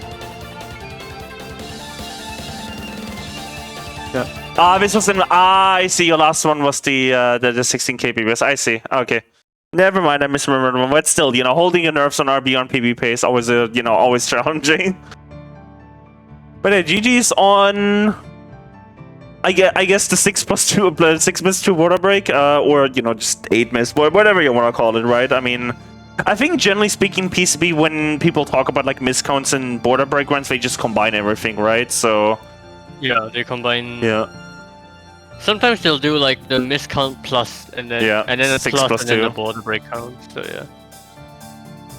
But yeah, that is we're done with 4 out of 7, and we're already 1.5 hours in this stream. This might be a slightly longer stream. Well, let me get Ian up here because we do have an Ian run coming up. Hey, and I actually get to run this game concurrently with PCB because, you know, Zune hasn't changed it yet, hasn't used the global object here yet. The thing where, like, after Great Fairy Wars, you literally cannot open multiple Touhou games at the same time because Zune just, like, decided to, like, reuse the same, like, global object or something. 32 could probably explain this better if they were here. Like the process name or something. Yeah, not so process name, it's some sort of, like, internal, like, ID or object. Yeah. You unfortunately did miss PCB, but there's always the VOD, our Fair Duke. There's always the VOD. But yeah, let me go find the comment for. Oh, hey, look, it's today's TWC commentator, it's Tim Koto. Let me get the run info updated. Hey, would you look at that? There's just so many, like, you know, it's a small world, right, in the Touhou community, right? Like, hey, we have on TRS, on the day that Tim Koto commentated the TD Lunatic Survivor run.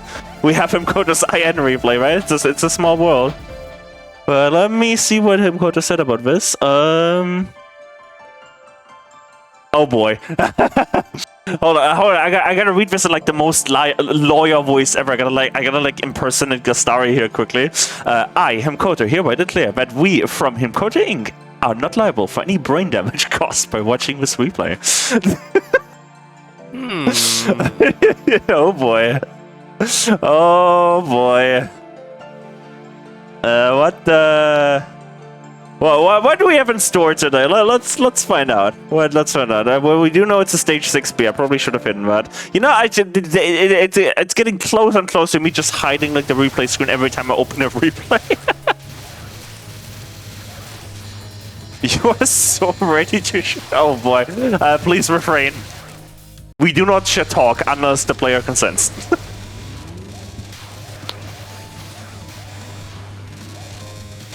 Okay. But yeah, Iron border team, no bomb, one of basic like the staples of Lunatic, you know, Lunatic survival. Iron's mechanic matters much less than PCB for survival, so you can pretty much just treat this as just counting straight the number of misses. The whole human yokai thing literally doesn't matter unless like I was asked to show this, by the way, not fast forward this, so I'm guessing there's a funny death happening here. We'll have to find out. Oh no! Oh, okay, that's why you wanted this shown. Okay, that was a bit spicy. Wait, okay, you're fine. No, just going for damage, but almost didn't make it. Oh, last spell death though, Reb. Yeah. That's fine on NB.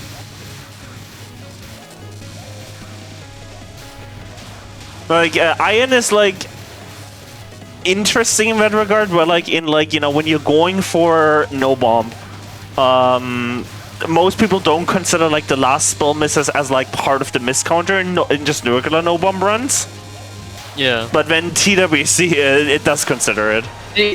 The main problem for TWC was in previous years, because the players were like, okay, I did the run, but last spells literally didn't matter unless I capped all of them. The moment I fail a single one of them, I will just skip the rest. And so you have people just deciding all 5 last spells on Kaguya. Yeah, which doesn't make for a great... really lame. Yeah, it doesn't make for a great competitive environment. So yeah, we changed that. But for the most part, you really don't care about dying on last spells. Border team is definitely a very conventional choice. Tiny hitbox. Oh man. Him code just consented to being shit talked in chat. Oh no. But yeah, oh boy. Other teams' other advantage, other than homing, is that they have the very longest death bomb window out of all of the teams in the game. Which again, no bomb run, so you won't get to see that at all. But also, don't death bomb. Don't death bomb in Iron. Very bad.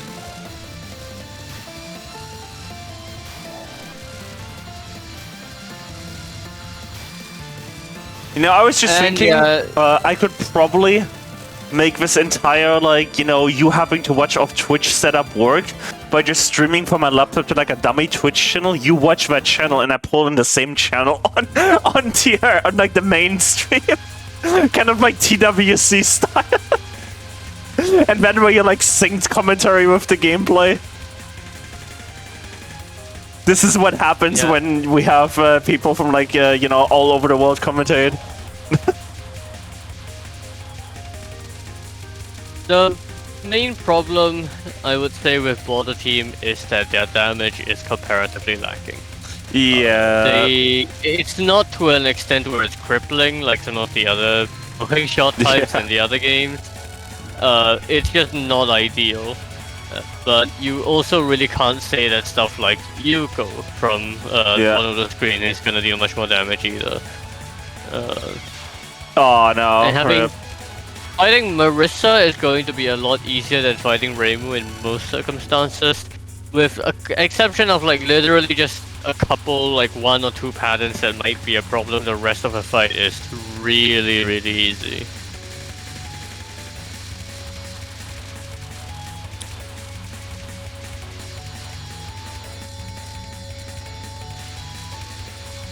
Yeah, no one dies to this spell though, so that's good.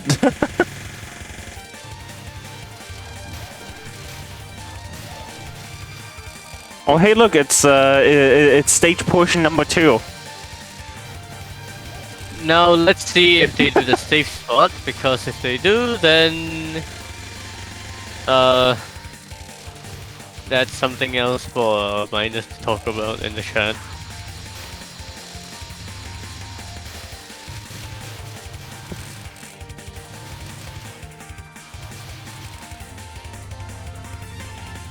Starlight. Yes. Yeah.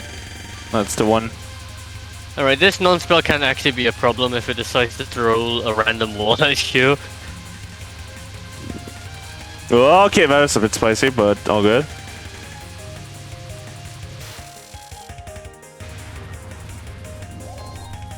No safe spot. No safe spot. Alright.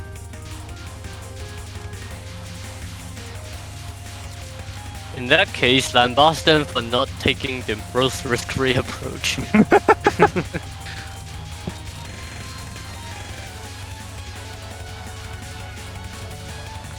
I would say the E word, usually- but I would say the E word, but I've been told by Gastari to not use the E word anymore. Wait, you went into the safe spot anyway. What?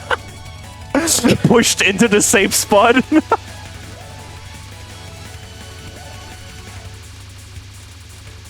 Oh man.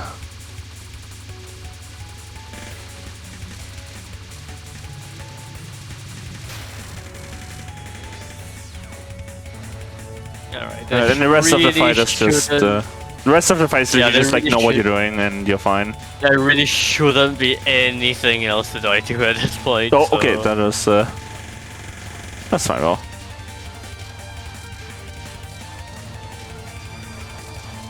okay, cutting it a bit close on those. I know people like to complain about the screen shake, but it's not that bad. Insert triggered It's emoji. perfectly Alright, shoot the moon is a funny pattern that's usually just free, and then you just randomly get a wall sometimes. Yep. Oh, Very rare though. yep. I really do not like patterns like this, right? Like patterns that are like 99% of the time, like, you know, totally like free, and then suddenly you like 1% of the time, but the game just says no, right? That feels awkward. Yeah. Okay, final master spark. Like I hate Bury in Lake for that in the USD. Because Bury in Lake can just, you know, throw a bubble wall at you and there's nothing you can do. It's just game over. That is not The strat? okay. I actually have never learned the correct strat for this, but that did not look very safe.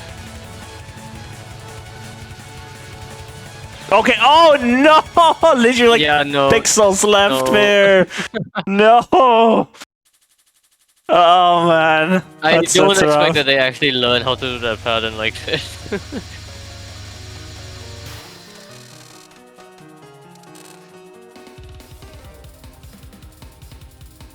Alright, stage 5. This is generally pretty chill. Aside from, you know, Yep. maybe. Kind of a nothing stage for a bit.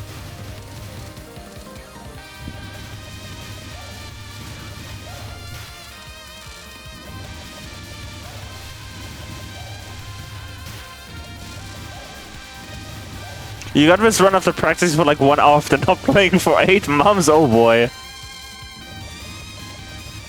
Man, if I was to quit EUSD for like 8 months, I'm pretty sure I couldn't even play hard no bomb anymore.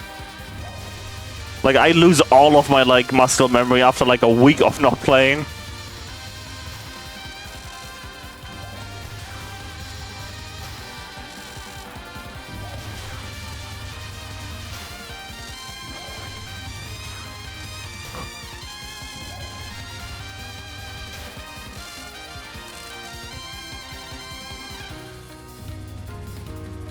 Alright, this is possibly like literally like the only threat of the entire stage, basically. So it's like the only thing that you might die to.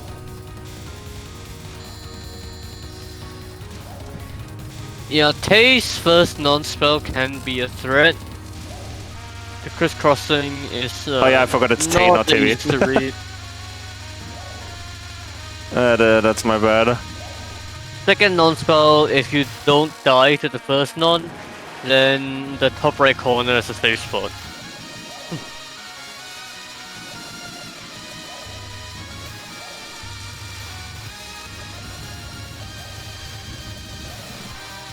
Yeah, no, you cannot safe spot the first wave.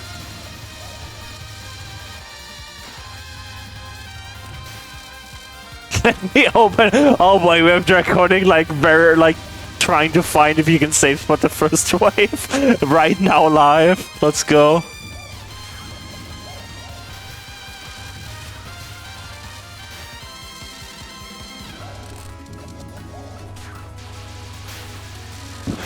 Alright. Hey look, it's almost max bombs, but almost.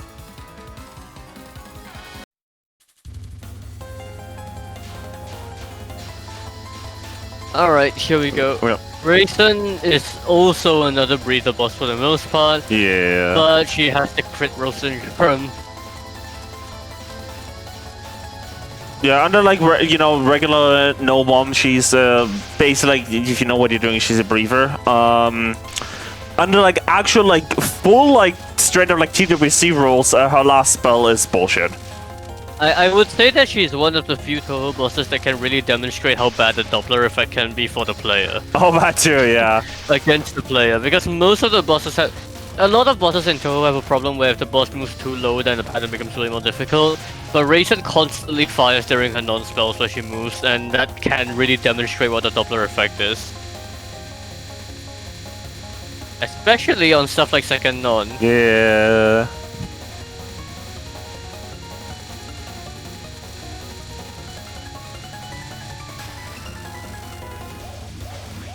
Alright, not bad. Illusion Seeker is a pattern that a lot of people have struggled with for whatever reason. You need to be decisive in picking a gap, and you need to pick hopefully a sensible gap. Oh, yeah. Not that! I was waiting for you to react to that, because that's not the gap. That was most definitely not the gap. Jesus.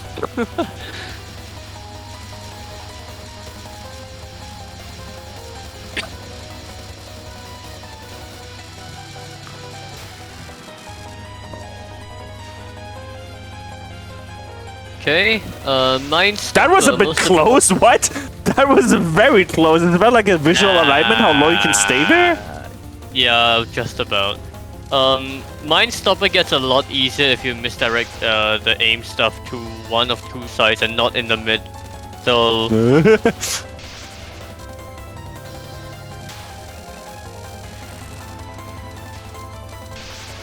No bunny hug? No bunny hug. Invalid. Nobody hugs the bunny. Nobody hugs the bunny. Invalid.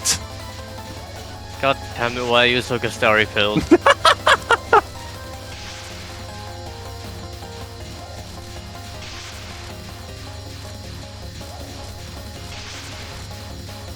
Gastari filled. It's a good one.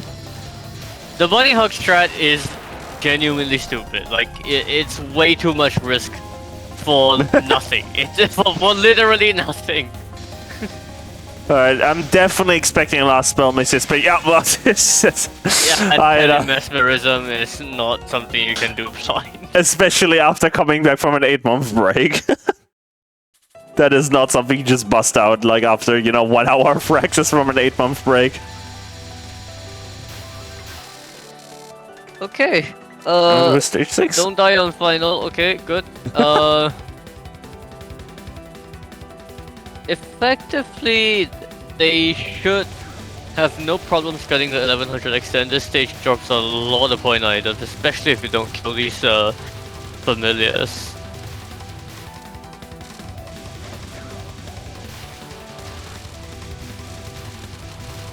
I got a Pokvo to get it. Oh, okay. Oh my god. And terrible strategy, but it doesn't matter. There you go. They ended off the earlier stages with like 4 lives or so. It's very misleading. This game awards you your lives like very late. So. What? Okay. Yeah, you died too bad.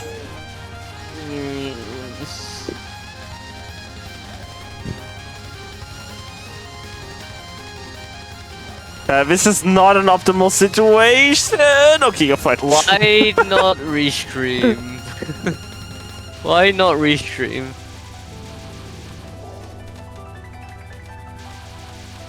Why no restream? Alright, very standard Galaxy in a pot, and then Kaguya's Fun Casino. Yeah. The Kaguya Casino.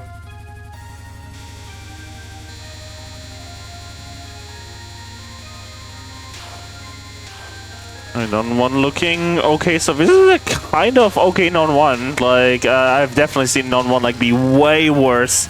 Like, almost free to... Like, I actually know that it's... That's the freest non-1 in existence, and then Pichun. Oh man, that's welcome to Kaguya. That's not even a bullet, that was just the intersection of the laser. Yeah.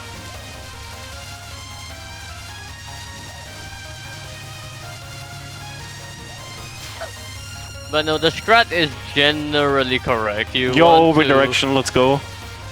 You want to pretty much remember roughly where the lasers will be, relative to a position, and then stand in those gaps and try to figure out if a bullet is gonna get in your way. I think that's roughly what you need to be doing, but it's obviously going to be much more difficult, much easier said than done.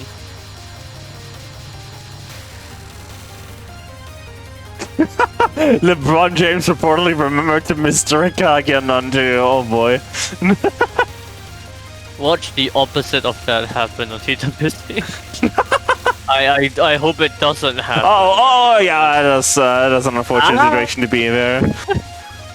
That was not the gap. Why? The lasers activate the hitbox a lot later than you think they do, than the graphic indicates, but yeah, that you picked a worse gap to go into, arguably.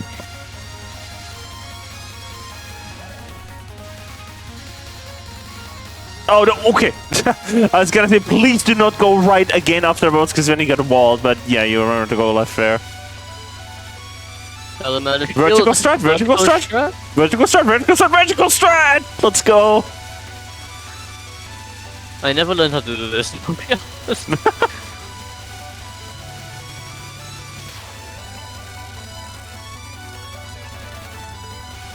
Alright.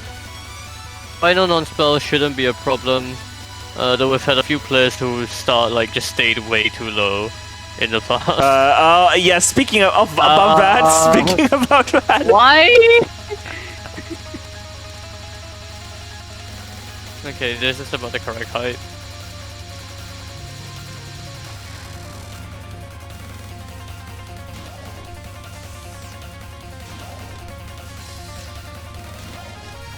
Yeah. Life Bring Infinity. Another pattern that lasers activate way later than you think they do, so you have more time to move into a correct, safer position. But it needs to make sure of don't get kicked by Kaguya, and then align yourself correctly for the star ring when it crisscrosses. Finally, Hora Jewel or Jewel Branch of Hora is more accurate. Which is basically just a route. Memo pattern. Some players never learn this and then they just kind of gorilla it and it never works. It never works. This is not the kind of pattern that you can just kind of gorilla and expect to get away with it. Yep. I think one of the... that looks like a gorilla to me. That did not... Oh no, this is not good. This is not good. This is Sojo over. Wait, what? Okay, you saw that one. This is definitely all gorilla now. Oh, missed the timing. Okay. Oh no, it's another. Okay, what? Wait, yeah, how are you alive? How are you alive? How are you alive? Okay. What the fuck? What the fuck? There was no way you were getting away with that, though. Oh boy. Oh no, it's a train wreck! It's a two-original train wreck! No! No! This is the kind of pattern that after you die once, you just completely lose your footing because you don't know where in the pattern you are anymore, right? Yeah. The way most people memorize this pattern is a sequence of colors to go under, to dash under the bullets for, but at this point, yeah. What pattern, what bullet where? No one knows, so just good luck. Oh boy, 4 deaths to Hora Jewel. That's a rough run. Okay, That's just rough. Let's see how many last spells they have. This one should be very easy, especially with border. Well...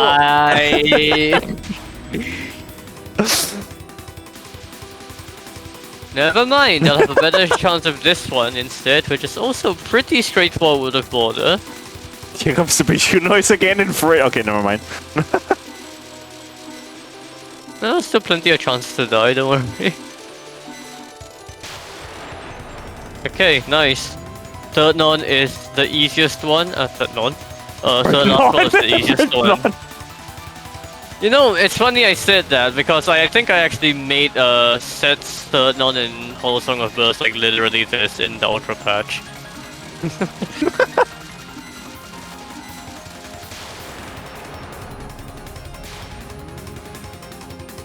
Okay, fourth last spell is multiple strategies. If you do the no restream strat, then just make sure that you do stream very slowly. Imagine how wild I and LMB would be if like you would lose your lives if you die in the last spell. Oh god. That would make the game so much harder to LMB. Rising World. And we just bust out the random Rising World cap. Like this is one of these runs where like this. Oh no! Oh. It's just not the strat. Yeah, it is not the strat. That is not the strat. Never mind. You need to pick. Yeah, you need to pick better gaps than those. Being stuck in the corner is just terrible. We're not seeing a Rising World cap. Yeah. Oh, the moon spin. Let's go. The spin. Oh man, that's a pretty cool run. But yeah, I do want to say him, Koto, by the way. It was, first of all, you know, great run, and second of all, thank you so much for commentating TDL and B today. It was really good TDC commentary. Yeah. And yeah, we have 2 more runs to go, and this TRS is already at 2 hours, so this is definitely gonna be a longer one. Let me get the video loaded in. But yeah, if you honestly, I would really like. I lost my train of thought, right? I know you said you haven't played in like 8 months, right? But like, it's always nice to come back, right? And you know, who knows? Maybe you practice for like a week or 2, and then you suddenly get be again in like your main game. Actually, I don't know. Like, I know you commentated TD LNB, Himkoto. Is TD your main game, or is like what is like your main game since you are in chat? Because I'm actually curious about that. And I will quickly load the browser source for the next run. Also, since the next one is coming up as stage practice, I gotta like make sure I show the annotations on stream. So you will see me do. Actually, no, the annotations are boxed, like rendered in the video, so I can actually hide the. I'm losing my train of thought here. You played TD LNN for a long time, didn't get it. 4-1 miss runs. Oh, it's rough. That is rough. Alright, 240, get this thing cropped in. Why does it take me so long to crop a goddamn video? Like, this is literally what I do, like, as a tech. Why does it take me, like, 10 times longer on TRS? Oh my. Alright, so, we have a... stage practice, like, showcase coming up. This was, and I really like when I finally get to talk about this. IGN did this in an archipelago multi-world randomizer.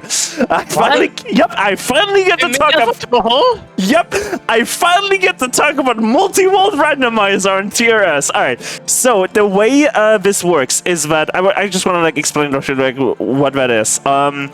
You might have heard of like randomizers in games before, right? Where you like the locations are shuffled, right? And you get like a, you know, for example, Ocarina of Time, right? You like open a chest and like the item is the original item in the chest. It could be any item from the world, right?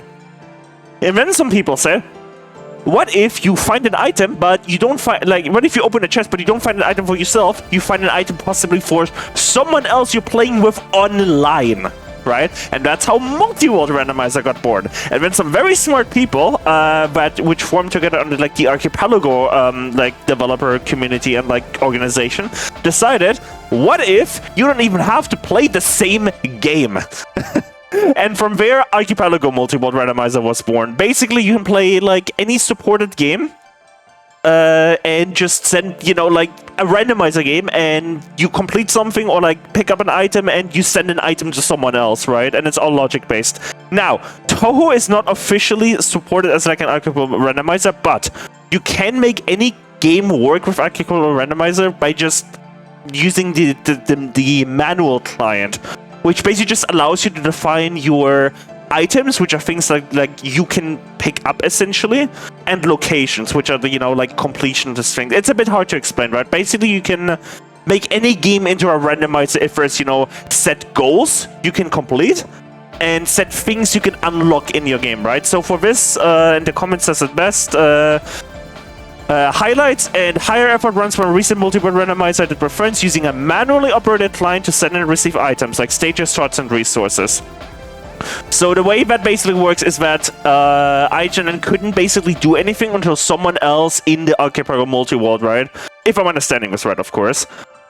Send IGN a stage to complete, right? But then they would have to complete that stage with 0 extra life. There's gonna be a bunch of annotations on this, so I think we'll just get right into this and we'll start, playing this. And hopefully this is not too loud. We'll find out how loud it is. It is not very loud. Okay, let me boost it then. Allowed, Mrs. 4. Okay, so they're allowed to die 4 times in stage 3, so like I assume that basically they get randomized a stage to complete with some amount of allowed mistakes, basically. Yeah, so basically, like, if I understand this correctly, right, the way it works is IGN starts with nothing, then gets like random like stage 1 unlocks or something, right? Then IGN beats that stage 1 and sends an item to someone else, right? And that item then, logically speaking, in the entire like archipelago logic chain, right, might allow that player or someone else, right, to give IGN like stage 2 for this game, right, for right? And the idea is like logically you go through each stage. And IGN also added like life counters to this, right? Which is what we see on like allowed miss here, right? The idea being is that other people can send IGN like extra lives to complete a stage with. So that leads to like interesting decisions where like, hey, you have like, let's say you have, that's that's a good start. Also, nice. I don't know what level. I don't know what level player IGN is, but Sanyo and Lunatic is not easy by any stretch, so if they're really pushing themselves, then this could definitely go very badly. Which is probably why they've just equipped the Tanuki card here. I don't know whether they got the item or like whether they just kind of said power loss is too bullshit to deal with. But this kind of setup like allows for like really interesting like decision making. Like let's say you might, for example, have, let's say as an example, like Moth stage 6 with 2 allowed misses or even like 1 allowed miss, right? And then I don't know or like some other stage with like X number of misses, right? And you're trying to figure out like what stage can I clear faster to get someone an item, right? So that's like the beautiful thing about like Archipelago randomizer. Like no matter like even like Touhou can be like set up in such a way that like you have to make randomizer decisions, right, and routing decisions inside the logical like routing of like the overall archipelago world.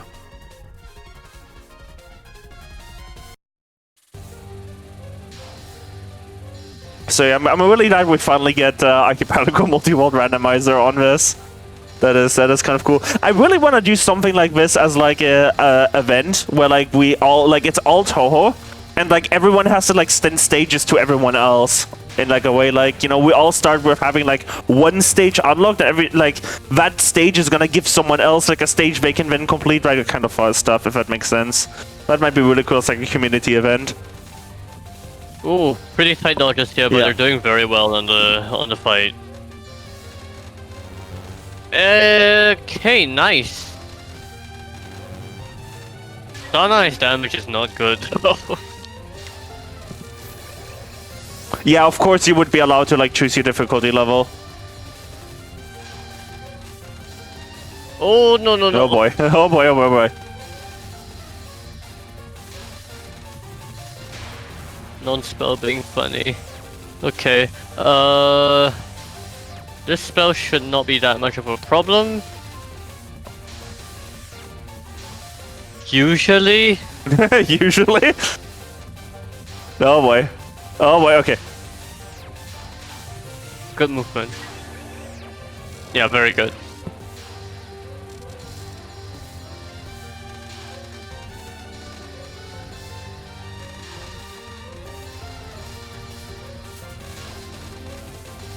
Oh my god, they they kind of scattered that non-spell in the wrong way with the movement, but it ended up working out anyway.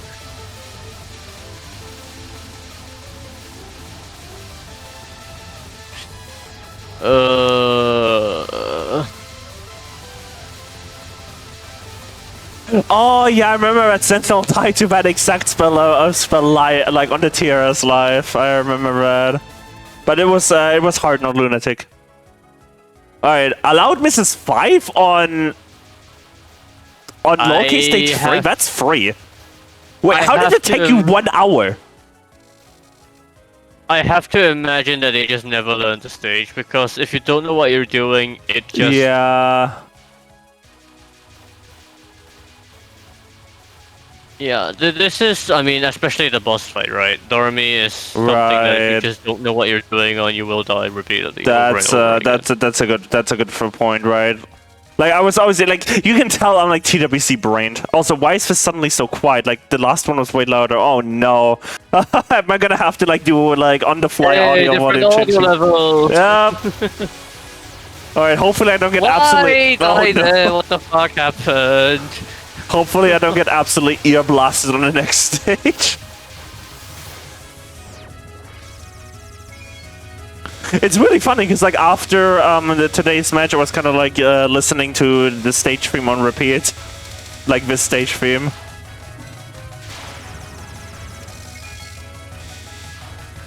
Oh my god, they almost died on him.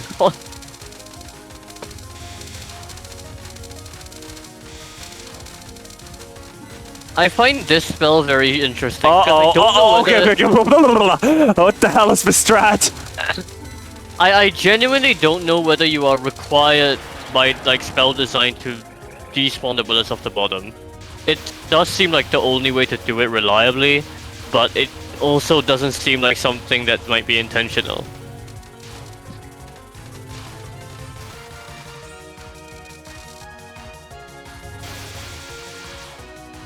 Don't shoot, don't... Oh, why are you doing this? That is not me, that's the video. No, I'm not talking about the fast forward, I'm talking about why are you bothering with the stage section. Yeah. Also, no imagine dodging in a shmup SMH. Yeah, this part is free. Good TRS today for any elements. Not on TRS, but definitely on TWC. Multiple. Yeah, that's kind of funny. Yeah, no elements on TRS today, but definitely on TWC, and not just the one. I do feel like it is worth reiterating that like LNNs in a live performance setting are exceedingly difficult, and to get 2 of them. Oh boy, Dormy nuns. Oh, yeah, boy. That sounds about right. And this is just non-1. That's what Dormy does, just straight up. If you don't know what you're doing, you're gonna die over and over and over again. You have to know how to read the pattern in a specific way. But yeah, I want to reiterate that LNNs and like really high level achievements on TWC are generally a very rare occurrence, so don't expect it to be like, oh, these players did an LNN in this match, they must suck. No, they don't. We might possibly see 2 deaths on non-1 and a capture of non-2. Not capture, but like not dying on non-2. Oh, it's just... Oh my god, is this happening? No! You shut my mouth. Oh well. And look, it's a spinny spell. At least this one's free. This probably wouldn't be free for me ever because I really suck at spinning. I know that we had somebody, like, there was somebody who, like, actually had a lot of problems with spinning and was argumentative over it in, like, TRC, but, you basically just kind of need to figure out the, an appropriate radius to spin around, and that's it.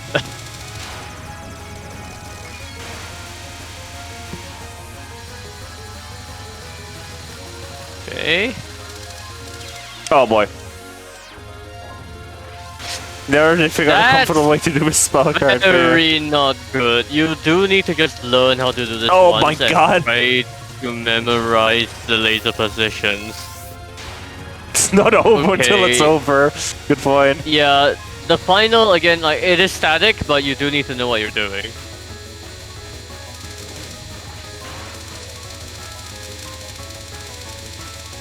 I don't think this is the standard route. I think this is winging it. They're kind of doing the route though, so... Happiest 5 minutes of my life. Hey, normal audio, let's go. You got more of a week late. Oh, this must have been like an async multi-world. So one thing that one thing you do with like multi-world randomizers, right, is that you can either like play them synchronously, which basically means like everyone, you know, in the world like meets up, they play for like a couple hours, right? But for like very long sessions, what people can do is they can have like 20-30 people in something called an async, and you just play whenever you have time, right? And then when you log back on, you just see what other people have gotten for you. That's generally called like an async multi-world. 7, I can understand 7 misses for this stage, but hopefully it's not spent on the stage section. With Reimu, no less. Well, yeah, it is Reimu, so you shouldn't be dying too much on the stage section.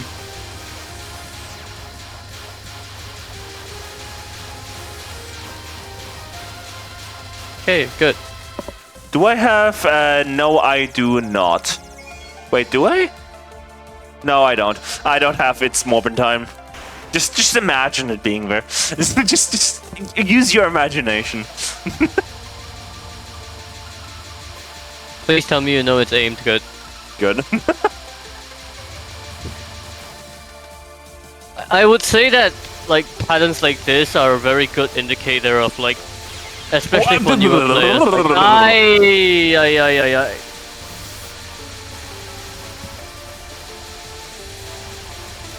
Yeah, so I would say that patterns like these are like patterns that really show like, especially to newer players, like how important it can be to just sit still and let the pattern develop itself. Then you can actually see what it comprises of. Loki has a surprising amount of it, like stage 4 laser yin yangs, which are all aimed, but it's not obvious if you're just flailing around the screen.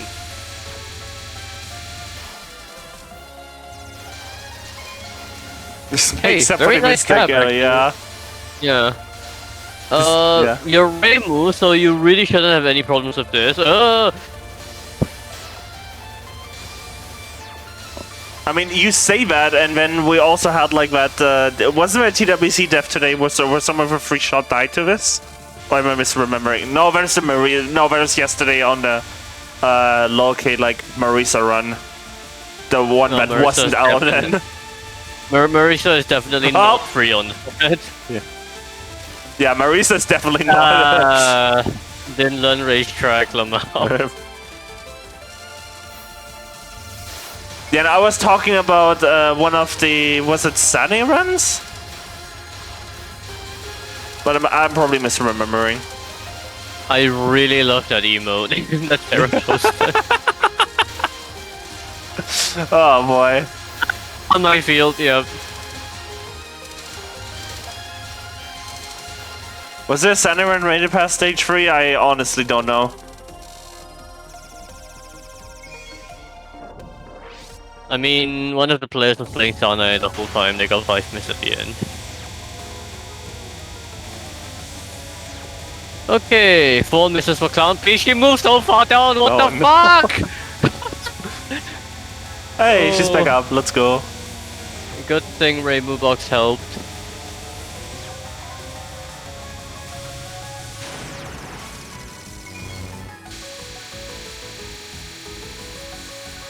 Alright. Looks like you figured this card. Oh no, oh no, oh no, no, no, no, okay. That kind of works, yeah, okay. Not the most I do not like that, no, that you needed to go up there. Yeah. not the most conventional strategy or route, but okay.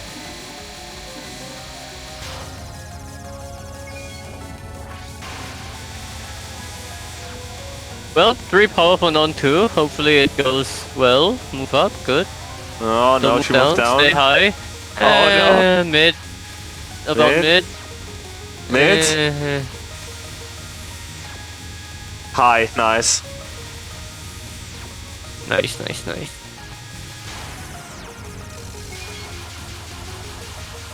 Okay. Star and Stripe. I know that they said safe line on where that purple blob is in the middle of the screen. It's actually more of a diagonal line because of how the laser moves downwards as it fires out. So, kind of, if you're on the left side, you need to be higher. If you're on the right side, you need to be lower. But that also does mean that if you're in a position where you are actively struggling to move up, then go more towards the right side because you won't have that much vertical position. You don't need to move up as much vertically. Is the idea. Yeah.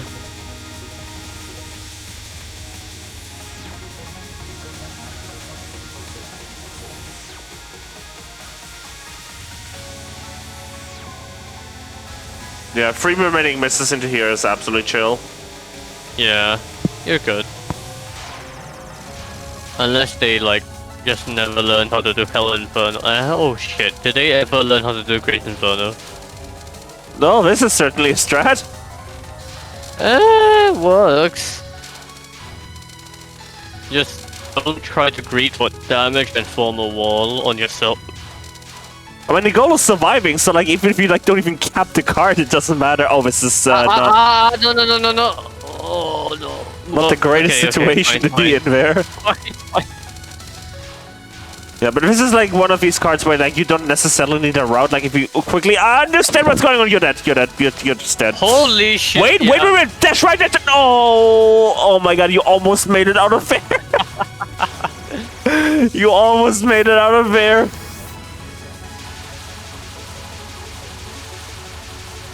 Well, the last 2 patterns are really not difficult, so don't choke. Yeah.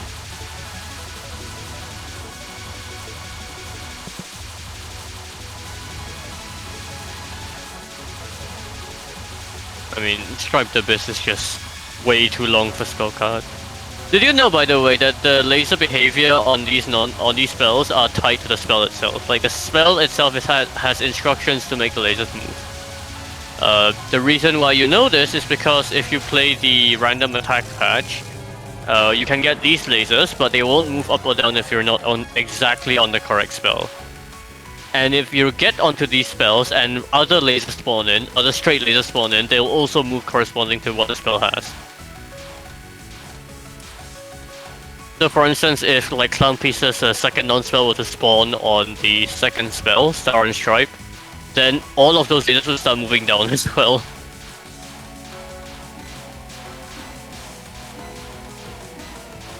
Well, Apollo Hook theory is really easy, so this should never be a problem. I say that, but yesterday Nice. I see the team player trying to it, so... Yo, UFO, let's go. Oh boy! 6 misses for show.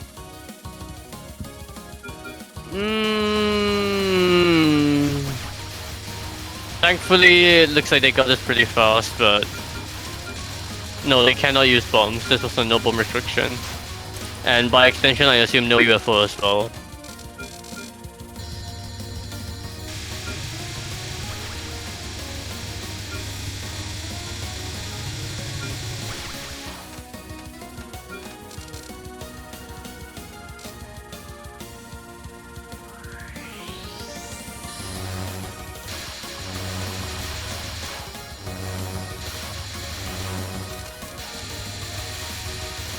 Alright, UFO stage 5 is a... Oh, what are you doing?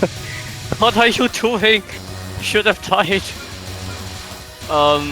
Very routed stage. If you don't have a good route, then things go to shit real fast. Or if you go off route, that is to say.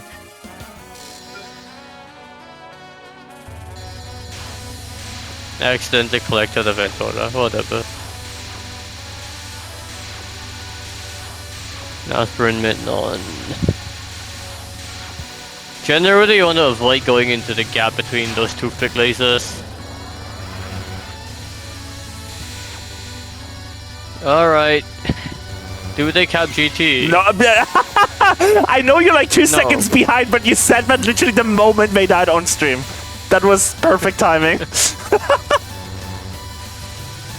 I'm surprised they didn't even attempt to abuse the 3-power shotgun though.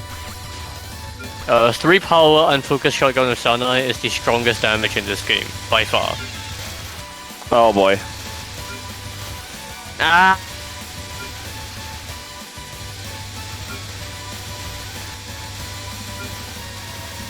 Well, power loss is going to be a problem now.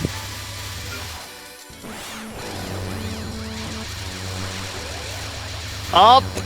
Oh boy. Never mind, they summoned the UFO.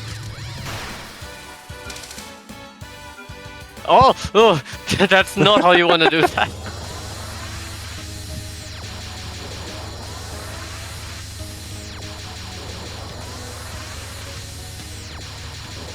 That solves the power issue. Yeah, it kind of does, I guess.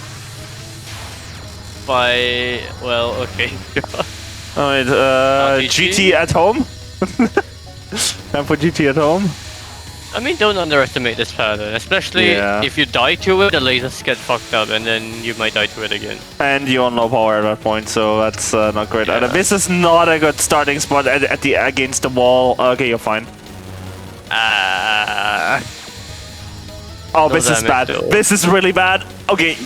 My god, she's dodging you! Most normal Sunday damage, oh no. Timeout? They just went onto the wrong spot because she always moves in a specific way. You kinda just need to follow her for damage. Oh, timeout! Oh man.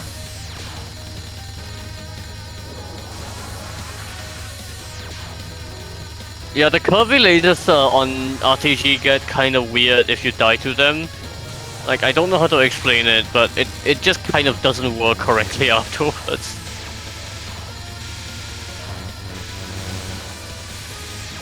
Now, as long as you have good long-term decision making, this card is basically free.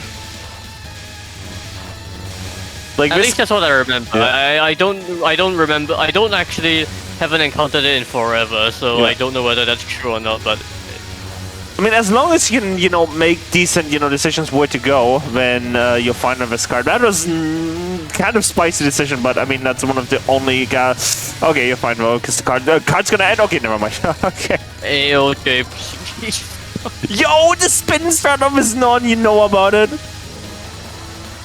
That's great. I would expect this just the standard strat for this non, for most people now. It's just too safe to give up. Don't shoot it down at the bottom though. Oh boy.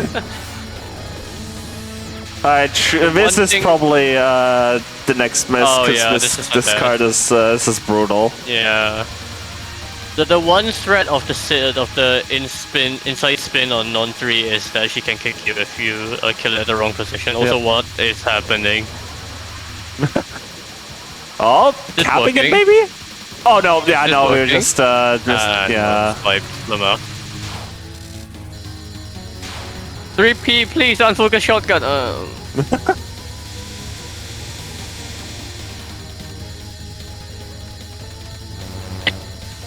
Complete clarification is a very micro-intensive pattern. You do just kind of need to read it and go to a good position.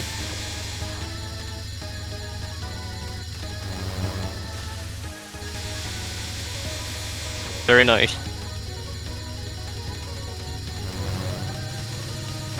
It should be a cap. Good. Yo, the speed up, let's go!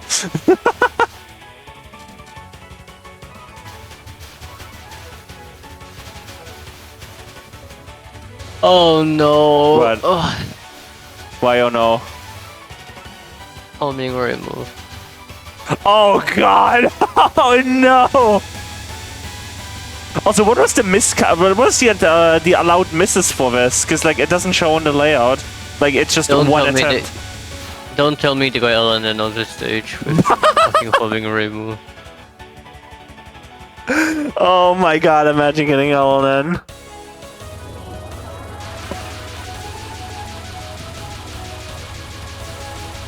Yeah, so if you don't know, homing Reimu in this game is one of the strongest iterations of homing, in that the homing is really powerful. It can lock onto enemies from just about anywhere, and like the shot, the angle that it can turn the amulet is the highest in the series. I'm pretty sure. Like, you will not miss with this shot. The problem is, even if you're not missing, your damage is still terrible.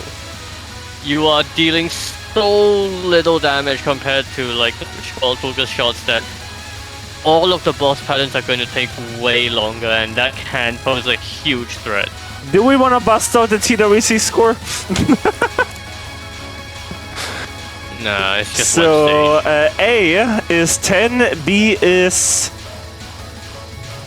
9, and C is 11. Actually, that's not much of a difference. I expected the difference to be a lot higher.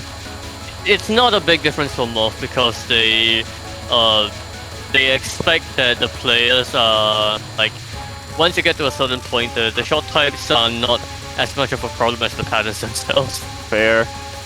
It's not that bad, but like Reimu Ace damage being so low enables a lot of other problems. It solves a lot of stage section problems, right? But it enables. Oh my god! What the fuck? That was a bad Taurus overlap. Yeah, that's a problematic Taurus.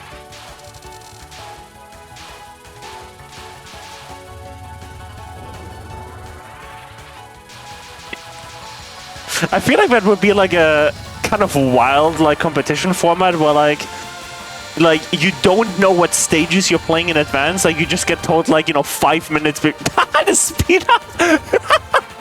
You just get told like 5 minutes before the match, hi, you're doing UM stage 5, EUSD stage 4. You know, just like 6 random stages from like 6 different games. But really a kind of wild competition format.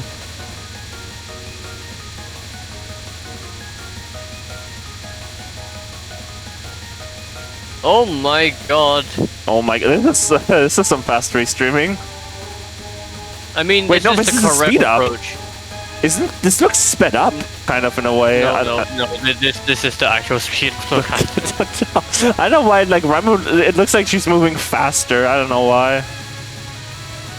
I might just be EUSD movement speed pilled. Yeah, I mean, EUSD Reimu is a snail, so. Oh my god. What if this is actually L and then stage 6? Holy crap. I mean, this spell sucks with Reimu A. Yeah. The problem is that this pattern is health based, so the lower the health, the more difficult it gets. So the faster you kill it when it gets to low health, the better, but you don't have damage, so... No damage. Wait, how many micros? Why, that's one! that's one! Oh boy.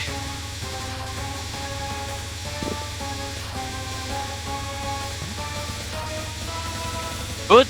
Right, very good reading. Oh! Well, there goes our hopes and dreams. It's a very difficult pattern. I'm not surprised, but... Oh, nice micro. Oh. Oh yeah, I fully agree with that annotation, by the way. No shame in them. Oh, that's the end of that. Whoa, what are these YouTube recommendations? Alright, what we got today? Eminem? Okay.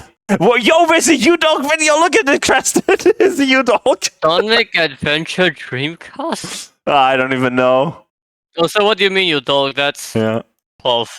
Sonic would possibly make sense, because I think on this, I did one broadcast on this, like, laptop for Caesar, like, the Sonic Era Adventure event community, which is probably where the Sonic recommendation is coming from. Oh boy. Oh hey, there's also IN, like, cropped up in, like, the bottom left. Wait, there's more Touhou in the bottom left and the bottom here. That's double spoiler. I don't see the U-Dog, that's POFV. Yeah. And there's also Halo up here because I did some like Halo video playback here for like another like event while I was testing some like bitrate stuff, so YouTube And then there's knows. just Wheatley. And then there's just Wheatley. YouTube knows. It knows. Alright, let me go get the last video. But yeah, really, really cool to like see, you know, like a random like stage showcase like this, and especially, you know, the shout out to Archipelago Multi-World Randomizer. Just love that. Alright, we have one final run today. We have the FTF scoring run. I just gotta quickly check this and see if that run has annotations. Hello, I know it's zoomed in right now. Don't worry, it'll be fixed. Oh boy. Don't think this has subtitles or any sort of annotations. So let me make sure I'm ready on the audio. All right, and I will get that. Oh, hey, it was already cropped exactly how the previous one was cropped. Nice. Yep, no subtitles, no nothing. This is a 13 minutes. FDF1. Yep. Yes. FDF1 extra scoring one, so 13 minutes. Oh! Wait, 13 or 30? 13. Okay, thank fuck. Yeah, that is clipping. I need to reduce the gain. Alright, sorry, Okay. I was just playing the video just to see if things work, so let me just pause this quickly to like read the comment. Actually, hang on. Hang on. I can do a proper sync this time if you give me the video link. Oh, you mean like a? Oh, I see. Yeah. We can do that. We can do that. Yeah, we used to do this for YouTube videos. And all right, let me send you the video link. Yeah, we can actually. I have the link. I have the link here. All right, let me. I'm gonna go all the way back to 0. Yep. And you count me in. Actually, wait, hold on. I gotta read the comment. First. Yeah. Right. So, comment for this run was first extra scoring. We'll try to get 0.75 billion later. In this game, 10 grays equals 100 pif, 1 cancel equals 10 pif, non-spell have bonus similar to SCV.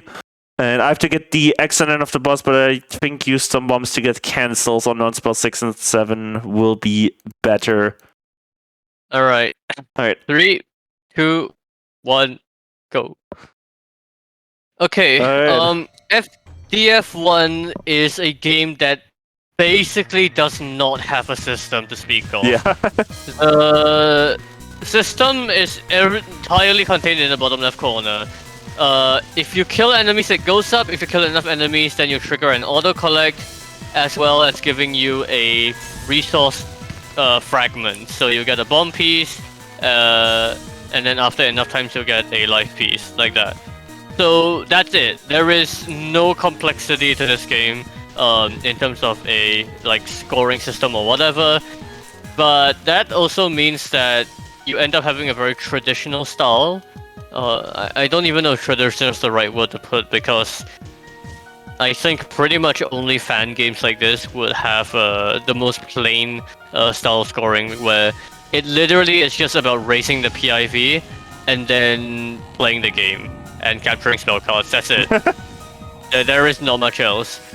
I will say that a lot of fan games suffer from what I like to call the Makufu syndrome, because it tends to occur most frequently there, wherein the value of grazing or cancelling bullets is like way too high, because those values are usually like custom, where you can just set it to whatever you want, and a lot of fan game creators projects, like, they don't really have a good sense of what scoring systems should look like or would ideally be balanced like, and so those values end up being way too high, and that's very much the case for FDF. Numbers exploding is not a rare occurrence in fan games, and you can see this PIV is absolutely fucking exploding right now. Oh boy. Yeah. Yeah, fan game scoring balancing is usually like not balanced well, because, you know, most fan game creators like, and this is not to like shit on like fan games or anything, right? This is more just like we're not really thinking too much about scoring when we're making the game. We're just thinking about making cool patterns, right? Yeah. Bad movement RNG there. She moved really far up and to the left, but oh well. The numbers are basically inflated. I don't like.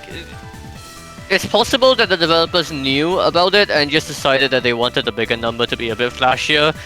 But for extra, like, evidently you don't have that much time, especially without a serious like payoff mechanism. there just isn't that much time to cash in on the PIV games, so you end up having less than 1 bill on the final score. But in other fan games that do have that kind of payoff mechanism, then having a PIV explosion like this at the beginning of the game can easily lead to some ridiculous looking numbers down the line. Oh, I forgot to update the overlay. My god, thank you for reminding me. Oh my god. Thank you. Sorry, my bad. I was multitasking some things. FDF1 Extra is not... I mean, FDF1 was infamous for being a very, very difficult game. I don't actually know what version this is. If it's the... I'll try to judge by the grace box, 1 second. Okay, you can't tell here, but... Oh.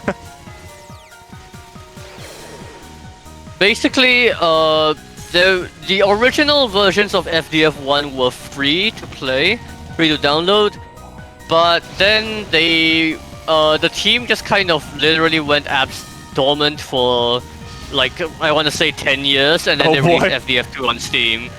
And like FDF2 reworked it such that the grace box became fucking massive. Like you will grace the bullet before you even come close to touching it, and it does seem like this is the newer versions. So with a grace box that big, it changes up the scoring fairly significantly. But more importantly, FDF2 is a paid game on Steam.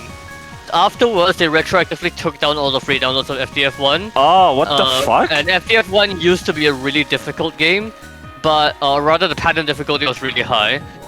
They released a new version of FDF1 with significantly nerfed pattern difficulty, and also translations, though a very, very shoddy translation, as a paid game on Steam. So you can't download FDF1's original versions anymore. Not officially, anyway. That's kind of wild that they took down like a free game. Yeah.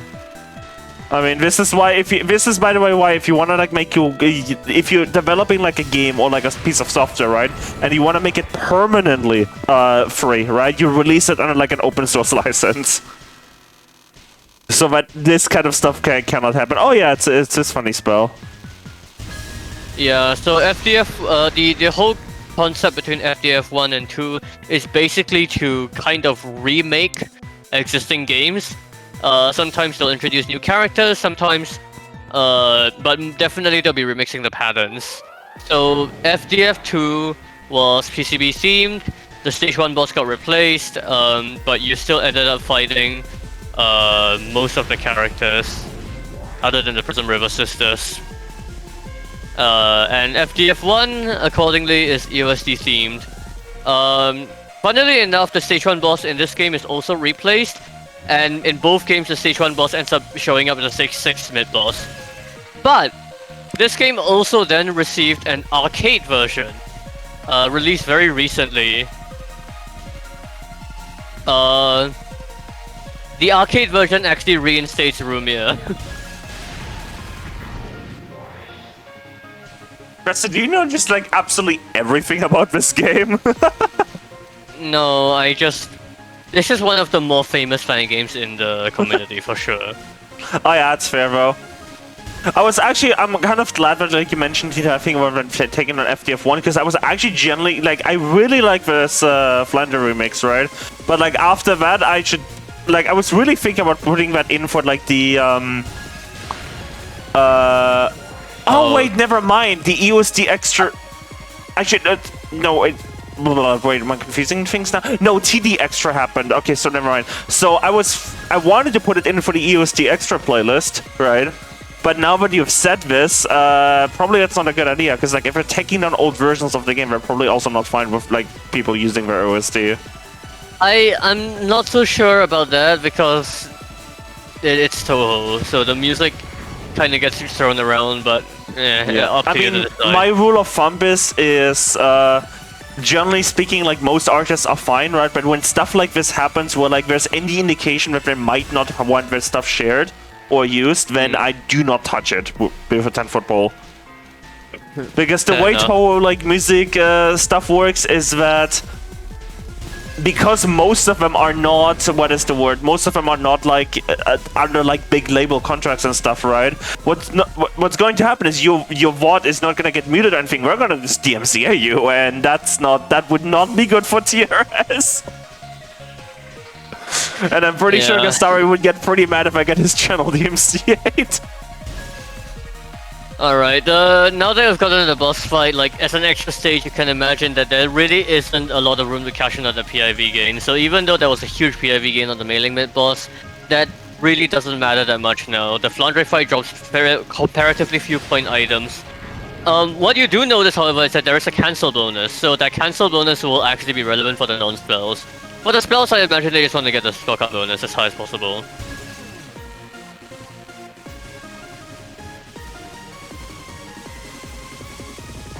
Actually, I'm not sure whether the non-spell bonus is a cancel bonus or is just a non-spell like timer bonus.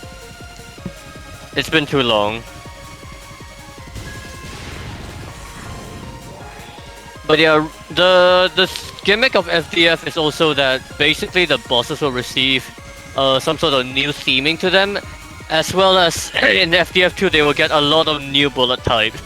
So for Flandre here, she definitely got a lot of chains and crosses, and these unique bullet types usually have very small hitboxes, so not much to worry about them.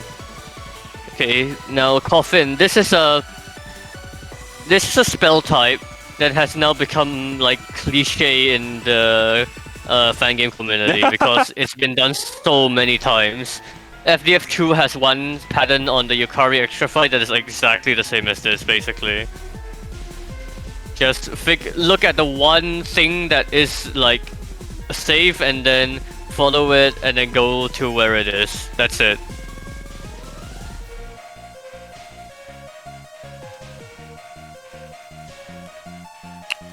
We do love it when, you know, when, you know, pattern becomes mainstream. Oh, yeah? By the way, that door knock noise, that was a QQ notification. What? From the video. Yeah, that was a notification. They use QQ for communications in China. I imagine this is a Chinese player. Oh, that's funny. Oh man, I was like, why are you talking about like notification? I never recognized that song. That sound, I mean. So I'm guessing that's basically like playing that on like a Chinese stream. It's like if you're playing like a Discord notification on stream and everyone gets angry about like making... basically. Well, I don't think they really care about that, so... It's like playing a Discord sound on stream. And everyone like randomly checks their Discord.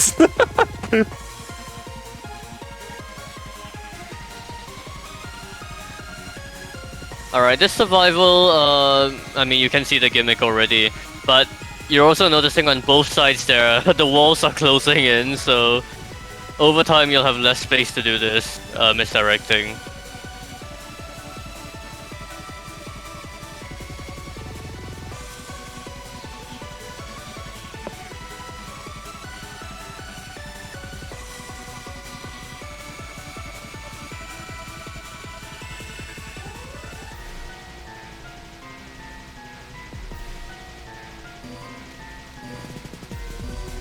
Alright, one more wave. Oh, that's it. And the final.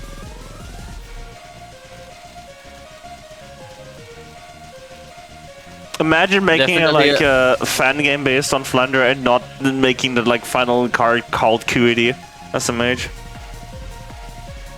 A lot flashier than QED, so... These red lines on like where the bullets are showing are reminding me of something that I cannot talk about on stream. I think, Krista, you know what I'm talking about. So we're gonna end that conversation right there. But I just wanted to like, oh god, I think you know what I'm talking about, right? I'd rather not think about it. Oh boy.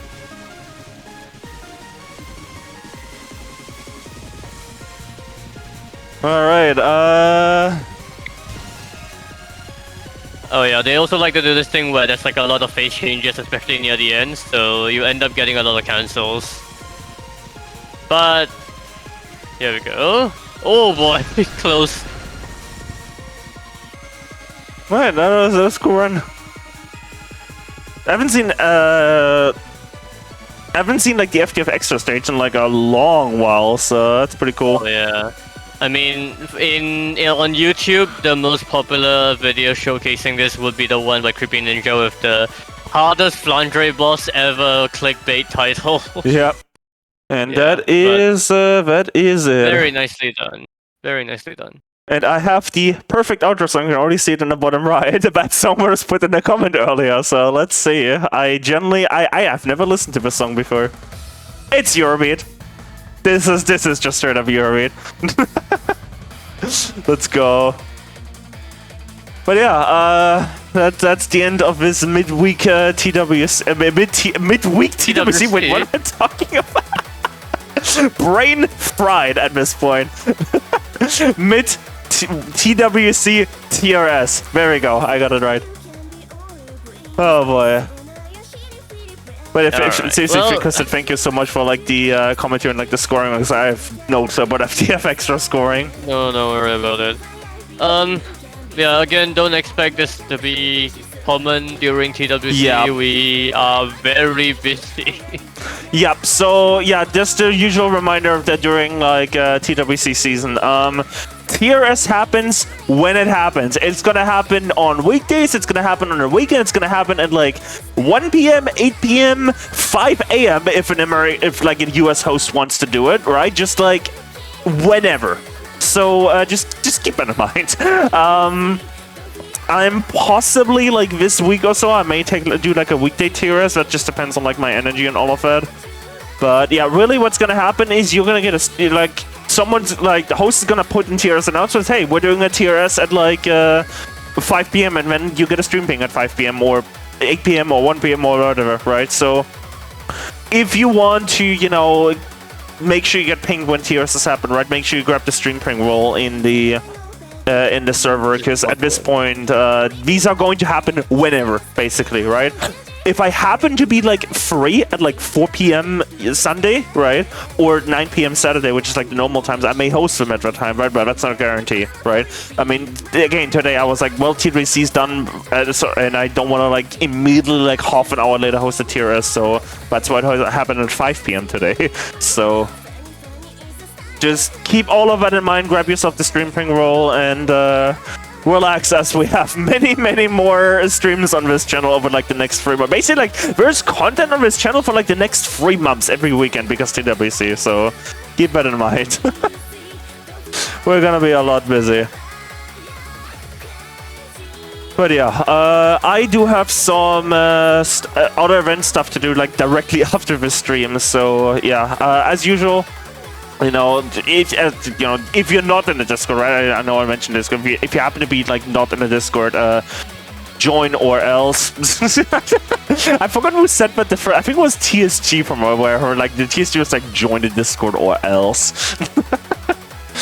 But yeah, I will go ahead and like when I'm done with like the little event stuff I have to do after this, I will go ahead and catch myself some very needed sleep. And I will go and find someone to raid while Crested can say some final words as well for the stream. Or do you have any? Not much. Raid Mino, I guess. Mino's live? Let's go. Alright, Mino this. Oh, I don't have the dashboard up on my like laptop. No, I'll do it. Raid Mino game. Alright. Okay. Alright, so for TRS, we'll catch you when we catch you. That's the rule. For TWC, the absolute latest possible time you will see a stream on on this channel is going to be next weekend at 1 a.m. Saturday from the night to Friday. It's a midnight match. Then we're gonna have Atrus Lunatic Survival. So, I hope you all sleep rhythms are, you know, already fucked, because we're gonna get fucked if you watch that match. But yeah, latest we'll see you all for Atrus Survival. I'll probably do like a weekday TRS sometime. No idea when. Just, you know, get the stream ping roll. And yeah, with that being said, I guess the only thing left to do is to say bye-bye, and yeah, we'll see you around. And also bike rested, I guess. I'll see you next. I'll see you on. Yeah, we've got Saturday. some work to do. Yeah. All right. Bye forever. Not really. See ya.